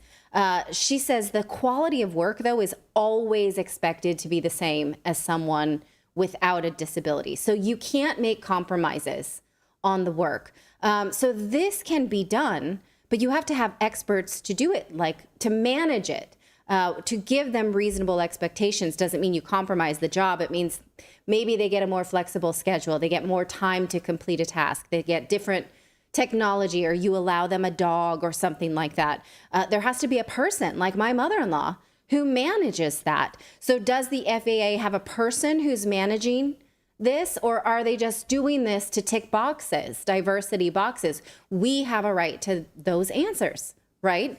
A lot of these companies say they're doing this for what they call stakeholder capitalism. That's the idea that a company shouldn't answer to the shareholders, but instead to society at large. What they're saying is diversity is good for all of us, for the social good. It wouldn't be if we all die because they hire the least qualified candidates. I would say that's not in the social good. It's in the interest of the social good to have safe transportation systems that people survive. I would say that's stakeholder capitalism, right? Right. So airplanes that make it to their destination. Like, sign me up for that one. Yes. Oh, you had a diversity hire on this flight? Great. Get me to my location. Right. That's what I really care about. Well, now United Airlines is under fire because the CEO said the company's goal is 50% of each crew to be women and people of color. Watch. Military. How is diversity and diversity targets working into the Aviate Academy? We have committed that 50% of the class of the classes will be women or people of color. Today, only 19% of our pilots at United Airlines are women or people of color. And by the way, from all the data I've seen, that's the highest of any airline in the country. All right. He's also been busy dressing in drag and promoting pride events. And so we have, when we take a look at these pictures. That's the CEO, to be clear. Yes, that's him, the same guy you just saw. That's not him. Those are a bit more skilled drag queens. And so, we have the right to ask, are those the most qualified people for the job? I don't know. I do know it takes a lot of skill and time to look like that. And so, is this something that I just don't know. Like, these are valid questions. Are they, studying up on how to look like that? Or are they also putting equal study into the safety of aviation? Right? Fair question. We have a right to ask that. In the same vein, here's Spirit Airlines having a gay party at a gate. There are still 70 countries in the world where being gay is illegal, 10 of which punish you by death. So until we have equality for all, we do not have equality at all. And that means our trans, black, brown, Asian, disabled brothers and sisters. We got one rule today, Annie. and that is to say gay. Okay. So when I say gay, you say gay. Gay. Gay. Gay. Gay. When I say gay, you say gay. Gay. Gay. Gay. When I say gay, you say gay. Gay. Gay. Gay. Where do you get a poncho like that? You like the gay poncho store? Like, where do you? Target. Hello. Probably Target. Yeah, that's true. So that was Alaska. That was Alaska Airlines put that on. Mm-hmm, they did. Right. So they're you can tell their priorities. Meanwhile, their doors are blowing out of their aircraft. Yeah, so, something that's worth noticing is that there's a therapist she's a gender critical therapist, I think in Oregon, named Stephanie Wynn. And she worked a lot with transgender youth. And she says that when somebody becomes transgender, it is all consuming. It occupies their every thought. They're obsessed with how they're perceived. They're basically being kept in an adolescent state because they're so preoccupied with how the world perceives them, and it keeps them in an immature place. Now, that's not the same. We know that transgender is not the same as being gay, right? But it's a question worth asking that if you're prioritizing hiring transgender people, which is associated with all of these mental immaturities, does that make us all safer? A lot of research shows that it does. In fact, just this weekend, research came out that people who go on puberty blockers, young people, have an average lower IQ of 7 points from when they started. And so then are we trying to hire these people because it looks good, it's box ticking, but it makes us all safer because they are destroying their brains, making themselves stupider? It's a great question. And you definitely want stupid pilots. Right. You want people with a lower IQ and people who've inhibited their brain with chemicals to fly you from point A to point B. Right. And it's a canard because, as Vivek Ramaswamy points out in his book, you're hiring for diversity of outward features, skin color or hair or, ethnicity. They're not hiring diversity of thought. This is singularity of thought. Right. Yeah, that's a great point, Vivek. Now, Johns Hopkins is apologizing for this diversity newsletter that was sent out last week by Chief Diversity Officer Sharita Golden. I'm going to show you this in a second. Before we get to that, I would like to point out this excellent point that's in this great book, The Coddling of the American Mind. The authors researched universities for this book. They found that most of the increase in tuition for American universities, because American universities are getting more and more and more expensive every year, they found that most of the increased cost of tuition was going towards these social programs like diversity hires and sensitivity experts. So when you pay your kids tuition, you're not actually paying a higher price for them to get a better education. You're paying for these ideological programs. Just thought you ought to know. So Johns Hopkins has a chief diversity officer named Sharita Golden. She sent out this email last week. Here's the header of the email about diversity, inclusion, and health equity. And she said that every white person is privileged, but the list was pretty inclusive. Look at all the people who have what she called unearned privilege. Okay, it is white people, able-bodied people, heterosexuals, cisgendered people, males, Christians, middle or owning class people, middle-aged people. I don't know what age has to do with it. Like, age is an earned privilege. If you made it there, like, what is she? And English speakers. Obviously, that's a pretty offensive thing to say. Also, has she never studied the history of Ireland? I'm curious. Able-bodied people. And yeah, I really take issue with the middle-aged people. Like, it's an unearned privilege is middle age just because you lived longer. Unless you're Confucius, you weren't born that way. I'm pretty sure that's the only person I can think of that was just born already an adult.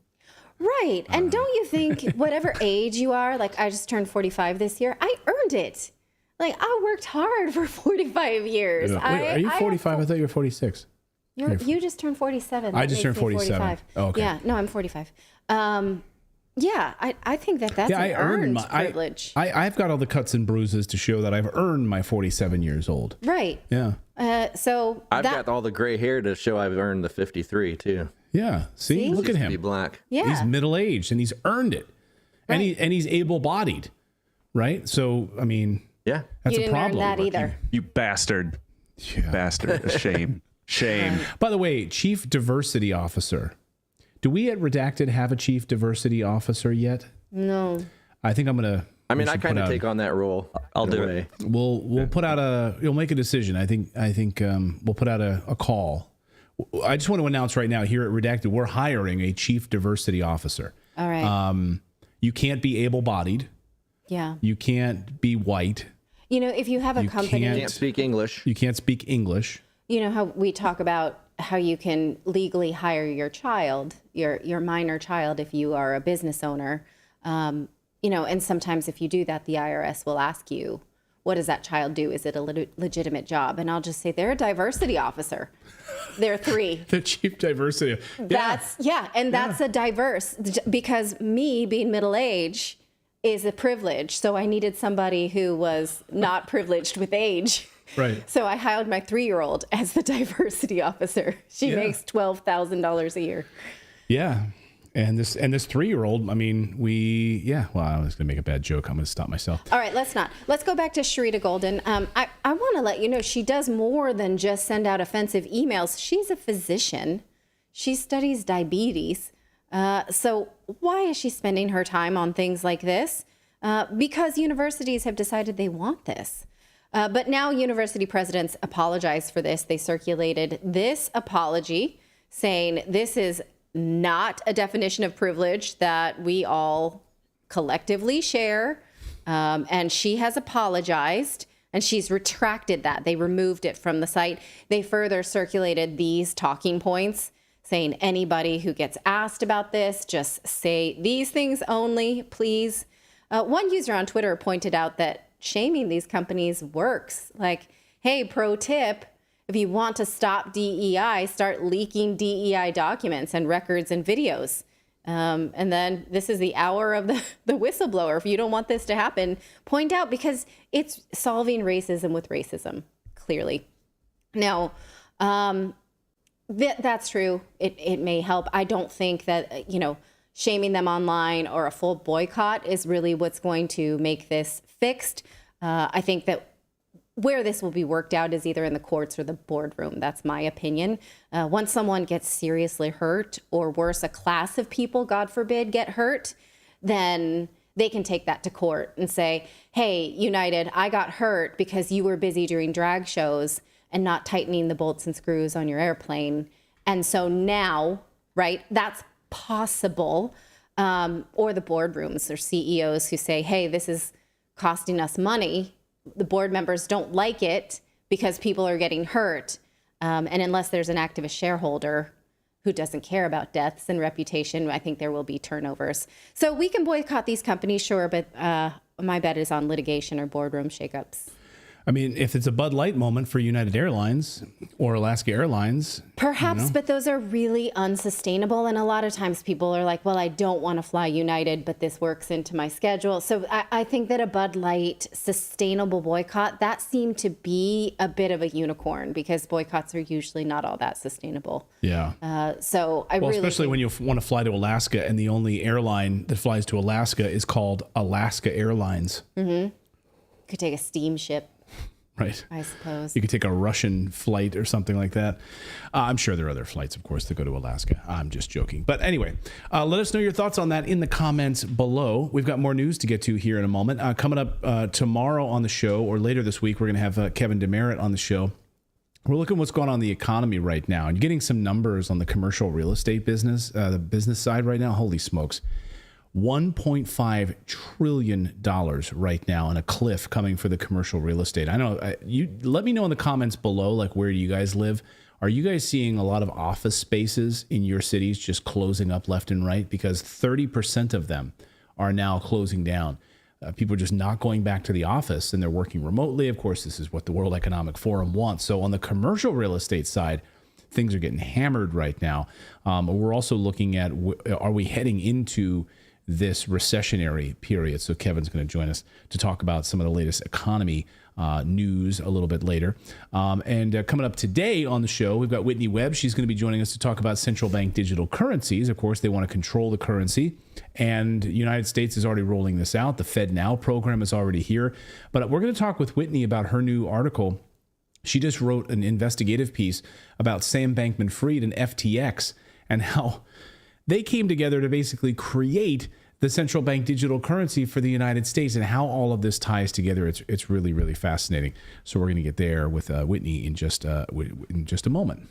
But first, we want to tell you about our friends over at Lear Capital because, again, we're looking at this recession period right now, and we were warning all of you right after the new year, right after the holiday and the massive hiring spree that all these companies go on during the holidays, and then they lay off those individuals. We could be heading into a recession right now, and where companies are going to be laying off a lot of individuals. And we just saw actually over the past 24 hours, tech company numbers. I just want to show you this because right now we had, let's see, how many tech companies right now? 14 days into the new year, 46 tech companies have now had thousands of layoffs. You know it's bad when tech companies are laying. Google, Amazon, Discord, Apple, all cutting and slashing jobs. And so our friends at Lear Capital can help you get set up with actually purchasing gold and silver to protect your dollar, taking your U.S. dollars, transferring them into gold and silver as part of a smart strategy for protecting yourself right now from these headwinds when we see in the economy. And our friends at Lear Capital will help you get set up. They have a free guide. If you call their 800 number, you'll get a free gold and silver guide. So call their 800 number, 1-800-613-3557, or go to LearRedacted.com.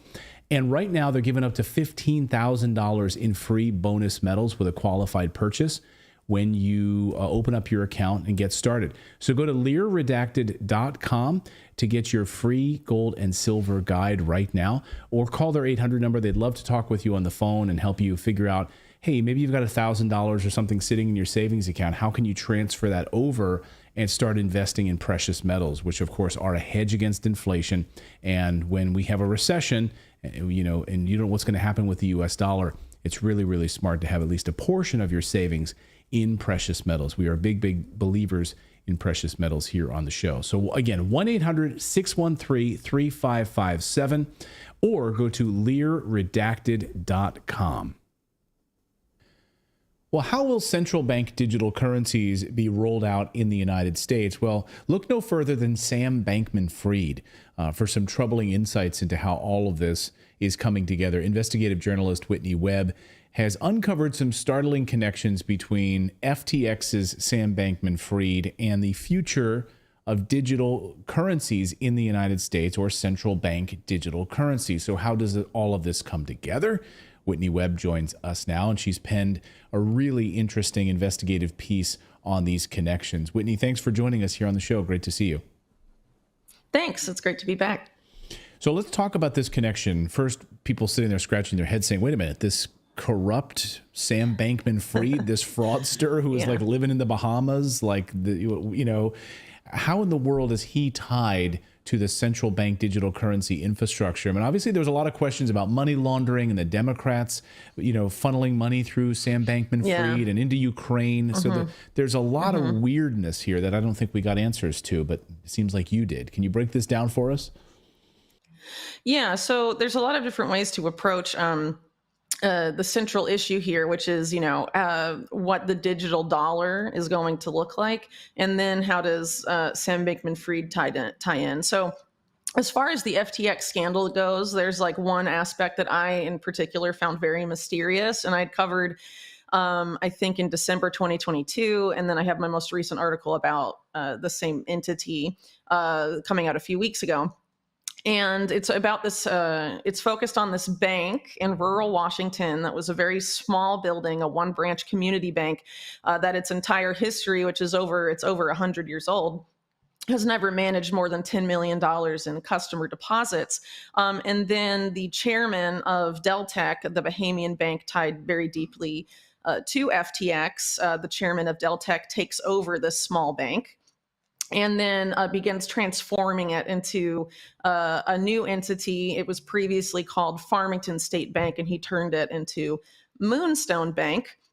And shortly before the Moonstone name change, just literal days, Alameda Research, which is part of the FTX web of companies, and a big part of the resulting scandal of FTX, poured about $11.5 million, which is like more than half the net worth of the bank at the time, into this bank. And then its customer deposits in a very short amount of time after that ballooned to, I think, around 84 million, up from under 10 million in deposits, all of which was associated with 4 accounts. And one of those 4 accounts was named FTX Digital Markets and was tied directly to Sam Bankman-Fried and totaled about $50 million.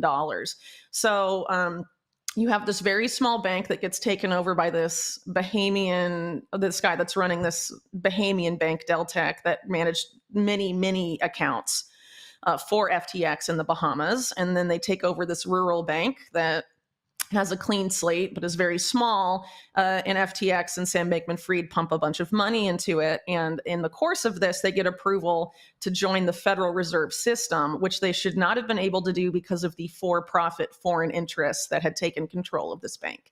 And to this day, the Federal Reserve refuses to comment on the approval process of allowing Farmington Moonstone to become part of the Federal Reserve System. And eventually, when FTX collapsed, this bank was subject to an insane amount of scrutiny, not just from independent media, but from mainstream media and even from Congress. So obviously something was very wrong with the designs that SBF and Deltec's leadership had for this particular bank. But shortly before then, before the collapse of FTX, Moonstone had teamed up with a company called Fluent Finance, which is essentially the focus or one of the main focal points of this article. And Fluent Finance has 3 co-founders, one of whom claims to be the inventor of central bank digital currencies. And one of the other co-founders worked with him on the initial CBDC project in the Caribbean. And then the third one is a man named Bradley Allgood, who is a former NATO guy that after his career in the U.S. military and then NATO transitions into creating special economic zones for the cryptocurrency industry, and then teams up with top executives at Citigroup and apparently Barclays and HSBC, along with these inventors of the CBDC to create this new company, Fluent Finance, which is trying to create a digital dollar token, like a stable coin, essentially, that was going to be affiliated rather extensively based on the press releases at the time with this Moonstone bank. And shortly before all of this happens as well, or as this partnership is actually cemented, right before FTX collapses, Sam Bankman-Fried says that FTX is about to announce major news regarding FTX aligning itself with a particular stable coin. And as I note in the piece, based on how they plan to launch the digital dollar in the United States, this seemed to have been SBF and FTX's efforts to create a digital dollar. And I think it's very likely that a lot of the political donations SBF was making was to get, when regulation comes around, to have them favor this digital dollar that he was, helping to build through Moonstone. So that's what I was going to ask. Was this, like a legitimate? It's almost like in Breaking Bad when, when Heisenberg opens a car wash. It's a front, really, for legitimacy, I guess, or the way that the mafia would open a front for legitimacy, that behind the scenes you're running, of course, this corruption and this massive scandal, so that in the eyes of the politicians who you're aligning yourself with in getting all of these democratic donations, and you're making these partnerships, that you're protected, you're shielded. Does that appear to be what he was doing here? Yeah, I think to a significant degree, but it's not just SBF. He's teamed up here with the chairman of Deltec, a man named Sean Chalopin, who has a rather interesting career trajectory as well. And Deltec, the bank itself, has a rather shady history and interconnections with the Rockefeller family and U.S. intelligence going back to its inception in the mid 20th century. Chalopin, of course, Jean Chalopin, the current chairman who's involved with Moonstone, ended up taking it over at a later date, I think sometime in the 1990s or late 80s. But, he is very much present here with SBF. So it's something they were doing together. And this is where it's important to point out that Deltec and FTX had a lot of connections with Tether, which is the biggest US dollar peg stablecoin. And it's interesting that they, in creating this, in utilizing Farmington State Bank as this apparent front, were moving away from $1 peg stablecoin Tether to this other one produced by Fluent Finance, which was positioning itself as a version of Tether that was more trustworthy, quote unquote, and more likely to make it past the requirements to be put forth by, coming regulation of the crypto industry. Can you also so it seemed like an effort to position themselves for that, post-regulatory environment. You also talk extensively about the UAE and these overseas connections. Can you talk about that? What is the UAE connection here to all of this? The United Arab Emirates. Yeah. So Fluent Finance was created for a particular purpose and dissuaded from fulfilling that purpose by the collapse of FTX and the scrutiny applied to Moonstone. And so in the aftermath of all of that, they ended up essentially rebranding to an extent and establishing themselves in the United Arab Emirates, where they teamed up with this other company called R3, which is currently producing the CBDC for the United Arab Emirates. But the UAE right now is trying to position itself as a Silicon Valley for the future of finance, essentially. And they're doing this with this nexus of companies that includes R3, Fluent Finance, the XDC network, and some other entities. And R3 is important to pay attention to here because they, for example, were named by the publication Central Banking as CBDC Partner of the Year. They've been building CBDCs all over the world, but they're also not just building CBDCs, they're building bank-issued stable coins, deposit tokens, all of the infrastructure for these things. And these are terms that maybe a lot of people don't know about. I mean, I'm sure a lot more people are familiar with CBDC than these other terms, but the idea is overall different classes of programmable surveillable money that don't necessarily have to be issued by the central bank. In the case of like a direct issued CBDC, you can have private banks issue money that's also programmable and surveillable in the form of a stable coin or in the form of tokenized deposits or deposit tokens. And there's a big push, particularly from Wall Street, to have that happen. So essentially you have Fluent Finance now in the United Arab Emirates building the infrastructure for these deposit tokens and in these stable coins in such a way that they're compatible and interoperable with CBDCs in the UAE and beyond. And so the goal here, as I see it, and as is outlined elsewhere in this piece, is to have the UAE sort of serve as a bridge between the BRICS block model or BIS model of CBDCs, which is a direct issue CBDC, where like the central bank itself is issuing the CBDC, with this model that's likely to be followed in the US, potentially the UK and elsewhere in the West, where it's not a CBDC in name, but it is in practice, something called sometimes a synthetic CBDC, which is essentially a stable coin. But its reserves are backed with the central bank of that country, or there's some sort of interbank settlement network like FedNow, where there might be some sort of CBDC, but it's not interacting with the public, the end user, really at all. And so Fluent Finance, R3, all of these guys are setting the UAE up to be where this model likely to be followed in the West and this model likely to be followed in the BRICS bloc. Among other countries, meet in the middle. We've been saying here on the show, I think we sort of feel like CBDCs are an inevitability in the United States. Mm-hmm. The central bank digital currency is an inevitability that the Fed can print money however it wants. $34 trillion in debt is the United States right now. Yeah. The Federal Reserve can now take control in a way that we currently don't have that ability to do with cash. In the United States with the U.S. Treasury. I think for a lot of Americans, they're being told that this is great because cash is so expensive. right? The cost of cash is so expensive. It's more of an inclusionary type of currency, right? It brings together everybody, the poor, the rich, everyone is brought together under this CBDC. Banking the unbanked also. Yes, exactly. If you don't have a bank, now you don't have to worry about it because you will have a Fed bank. You know, we will be able to provide you with your own digital number and you'll be taken care of. And this is more inclusionary. Can you talk about that propaganda part of it?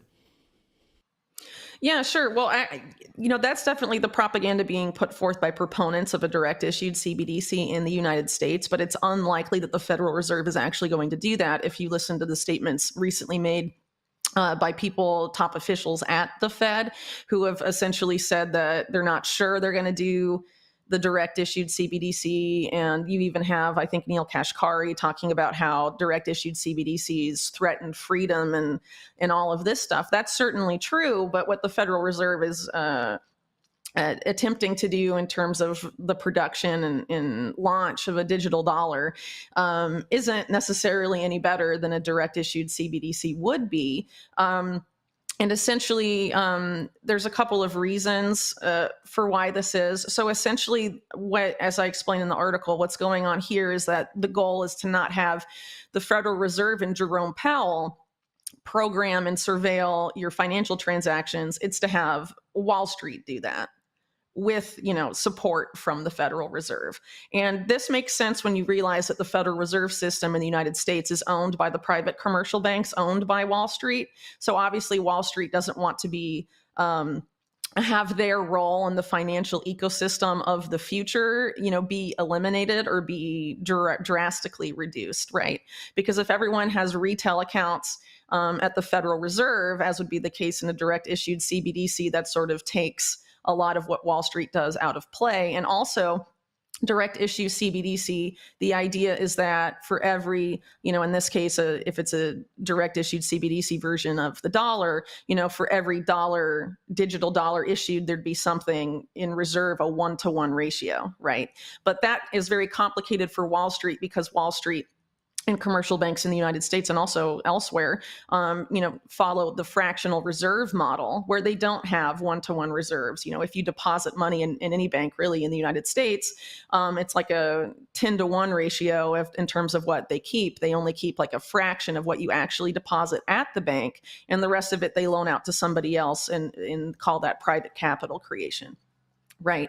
And so if you follow this 1-to-1 model and the Fed starts acting as a retail bank, Wall Street loses what they can do with the fractional reserve model, which is a huge amount of what they do and offer today. In some senses, it might actually be better in the idea that, a lot of bank runs and bank insolvency in the past has been caused by the fractional reserve model. But Wall Street and the commercial banks, in my opinion, have no intention of letting that kind of system go because a lot of their, casinos, for lack of a better word, depend on that.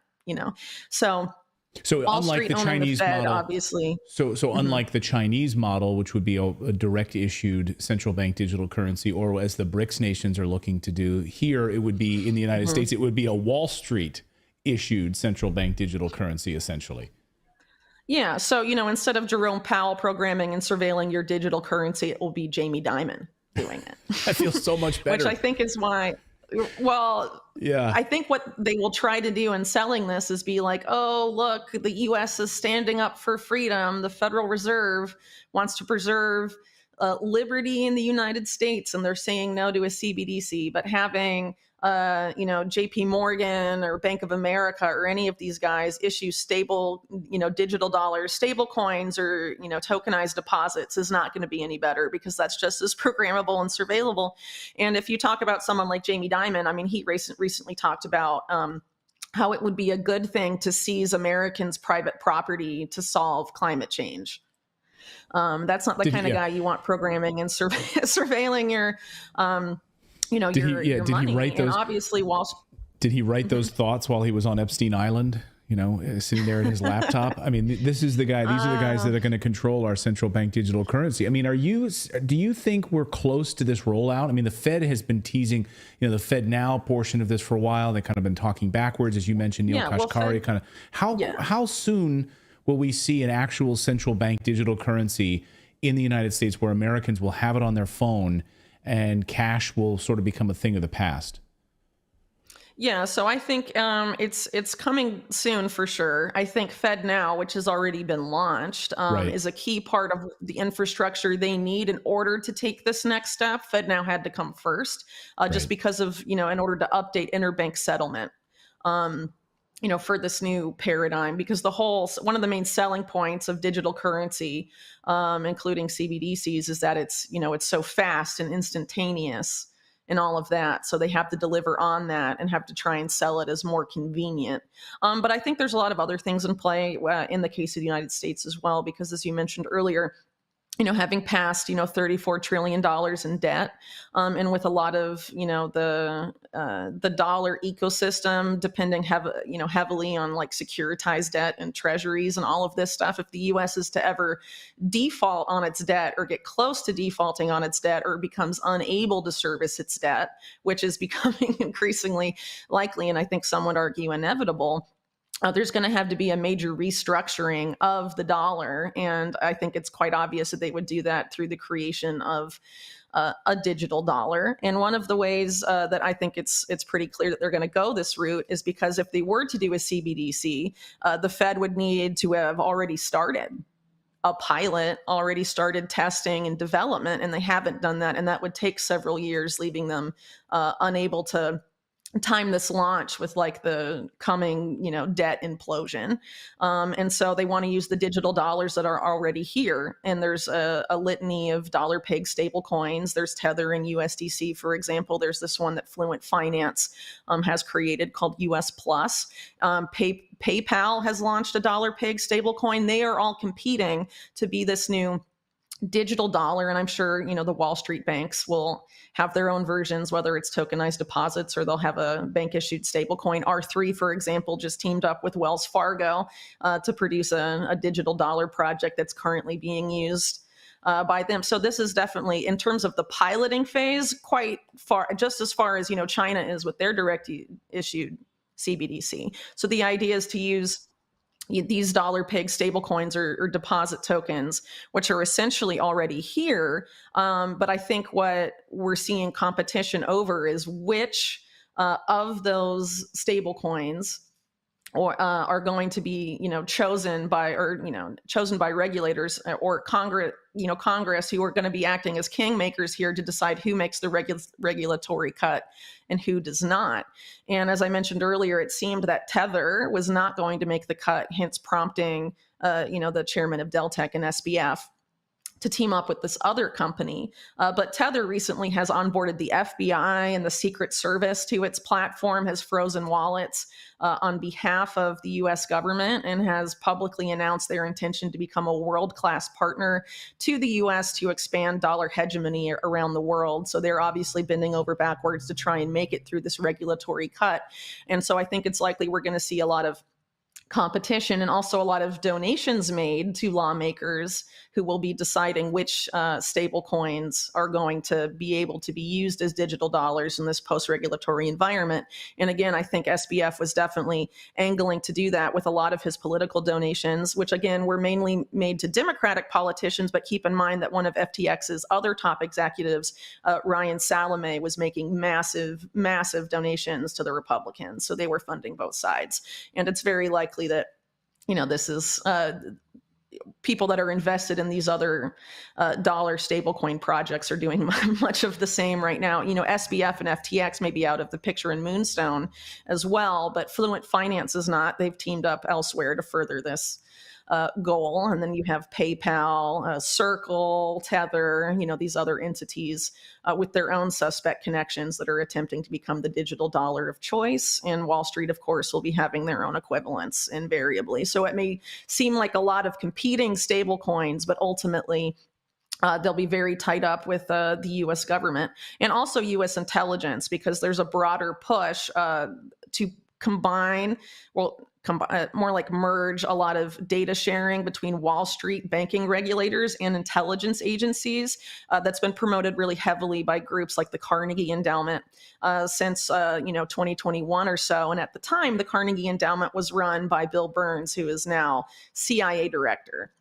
And there's a big push for that, currently. And we actually saw this, for example, with January 6th, where Bank of America was willingly sending U.S. intelligence agencies and the FBI and these groups, information on the finances of people who were at the Capitol that day. So this is already happening, and they have an intention to, deepen this any further. So do not think that this new paradigm is going to be any better for Americans and for privacy and for freedom than a CBDC would be.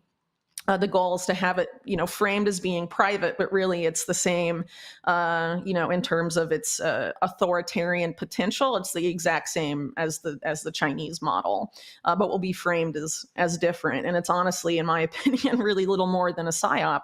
And if you think about it, this has happened actually before in U.S. history. So after like 9/11, there was an effort to create this massive surveillance program of Americans that was completely unconstitutional, called Total Information Awareness, that was being run out of DARPA by a person in like a criminal from Iran-Contra, actually.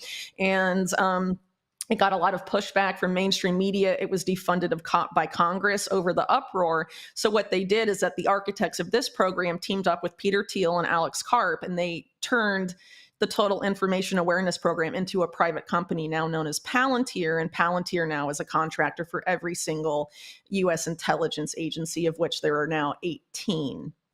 Wow. So there was no uproar once it was framed as a private sector project. And it is amazing so to think about. Public out of it. Yeah, you take the public out of it, and I think it's a really brilliant thing that you said. $34 trillion in debt. How do you restructure the collapsing U.S. dollar?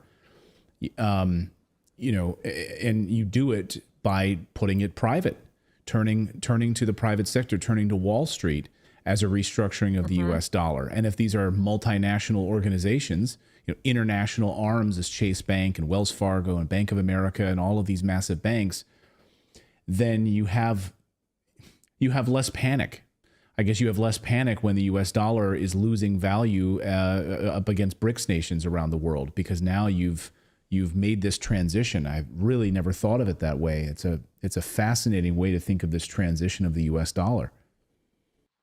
Yeah, I think that's how they'll most likely get people to onboard onto the digital dollar in their equivalents as quickly as possible, is that if the existing dollar or cash is becoming, rapidly devalued by hyperinflation, but the digital equivalent is not, for whatever reason, depending on how they structure it, then that will obviously be a major incentive for Americans to onboard onto the digital dollars in order to avoid the erosion of their wealth. And which is exactly what the Fed is. I mean, it seems like now you're connecting the dots here in a big way. They are purposefully devaluing the U.S. dollar, being they can't pay the interest payments on the debt, right? So they're purposefully devaluing the U.S. dollar. Well, then what's the off-ramp? Well, the off-ramp is you go private, you go to Wall Street. And now here's this other solution. And so you should probably ditch the U.S. dollar and move over to our digital version of this U.S. dollar backed by Wall Street. I'm just having flashbacks of George W. Bush trying to privatize Social Security. Just like, we've gone down some of these rabbit holes before. There's been enormous pushback in the public.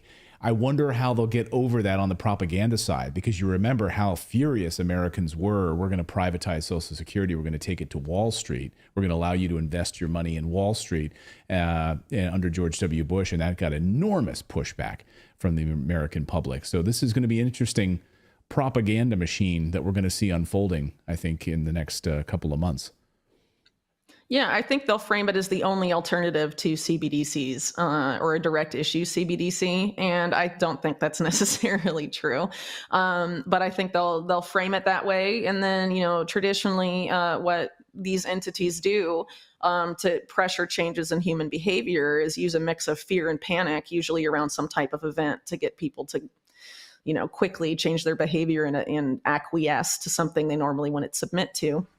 And so, whether it's what we talked about previously, some of, this sort of cyber attack on the financial system, which a lot of these entities, the World Economic Forum and the Carnegie Endowment, and these guys have been gaming out with the big banks and the big central banks for some time, that's a possibility, or the erosion of value in the dollar itself. And there's any number of crises that they could milk to try and herd people into this new system. And of course, it's important to keep in mind too that all of this is going to be directly interfaced with the whole push for digital IDs, which is definitely speeding up. And even places like, take for example Florida.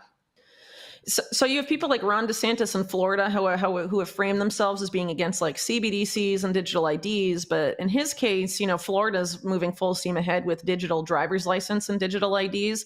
And even though he's publicly spoken against, direct issued CBDCs, if he's okay for, digital IDs, after all, it's very possible that he or a figure like him will try and get people to trust this money as being the antithesis to his CBDC, but rest assured it is not, because even if it's not the U.S. government directly issuing it, we know that these top Wall Street banks or whatever companies are chosen by the U.S. government to be able to issue these digital dollars, they're going to be full on to collaborate with the surveillance agenda of the U.S., which is increasingly a financial surveillance agenda as well. And there's a lot of efforts to eliminate right now online and financial privacy for Americans. And we need to be very wary of that. And Wall Street has shown time and again that they're very willing to collaborate on those efforts. And obviously, if they're going to be the ones programming and surveilling, they're going to be doing that in collaboration with the state. So it's going to be more like a public-private partnership for the digital dollar, and is definitely not an antithesis to the CBDC in terms of, the threats it presents to human freedom and financial freedom. So like a Trojan horse. Well, you can read this entire piece. Yes. I encourage you to head over to Whitney's website called unlimitedhangout.com. Read The Unmasking of Farmington Bank, FTX, the collusion for the coming U.S. digital dollar. Whitney, always great to see you. Thank you so much for joining us here on the show. Thanks. My pleasure. Take care.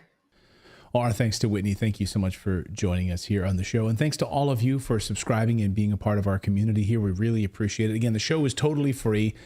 All we ask is that you subscribe or follow. Again, you don't have to pay anything. But if you'd like to join our VIP community and our Plus Club, you can absolutely do that. Redacted Plus is the name of it. Come on over to redacted.inc and just click on the community button. And you can join for the price of a cup of coffee once a month. Get access to exclusive content, interviews before anyone else gets to see them, live streams that are exclusive just to our community members. Plus, it's just a great way to connect with other like-minded individuals who are here as part of our Redacted community. So we really, really appreciate it. Just go over to redacted.inc and sign up today. And we really thank you guys so much for all of your incredible support over the past year. And it's just been amazing to watch this community grow and flourish. We're all seeking the truth together. We don't have the answers, but we are trying to navigate this crazy clown world together and doing it jointly. So thank you guys so much. We'll be back here tomorrow at 4 p.m. Eastern time live. So be sure to turn on that little notification bell, and we'll see you tomorrow at 4 p.m. Eastern time. Have a great night, everyone.